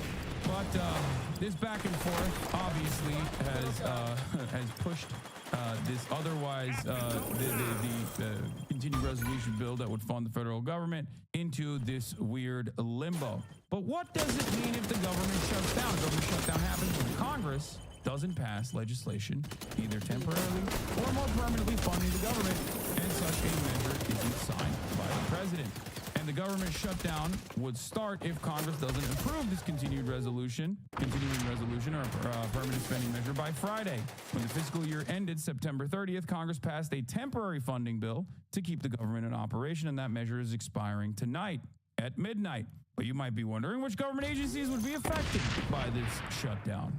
Each federal agency has its own plans and its own budgets. They have their own ways of dealing with a shutdown, but basically any government operation deemed non-essential would just simply cease happening. They would stop it.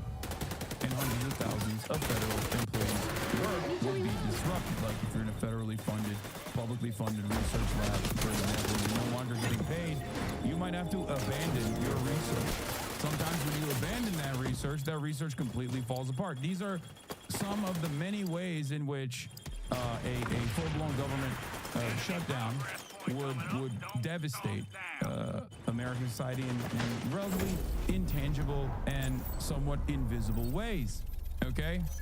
Sometimes workers are furloughed, meaning that they keep their jobs but temporarily don't work until the government reopens. Other federal workers may stay on the job, essential workers, but without pay, with the expectation that they will be paid back in full once the government reopens. The conversation around government shutdowns happen fairly frequently because America has a very unique debt ceiling process where there's always a back and forth, a political football, if you will. Okay?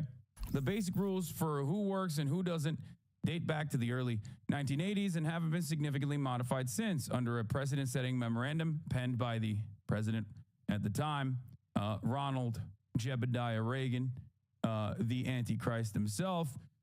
His budget chief, David Stockman, said federal workers are exempted from furloughs if their jobs are national security related or if they perform essential activities that protect life and, of course, more important than life, property.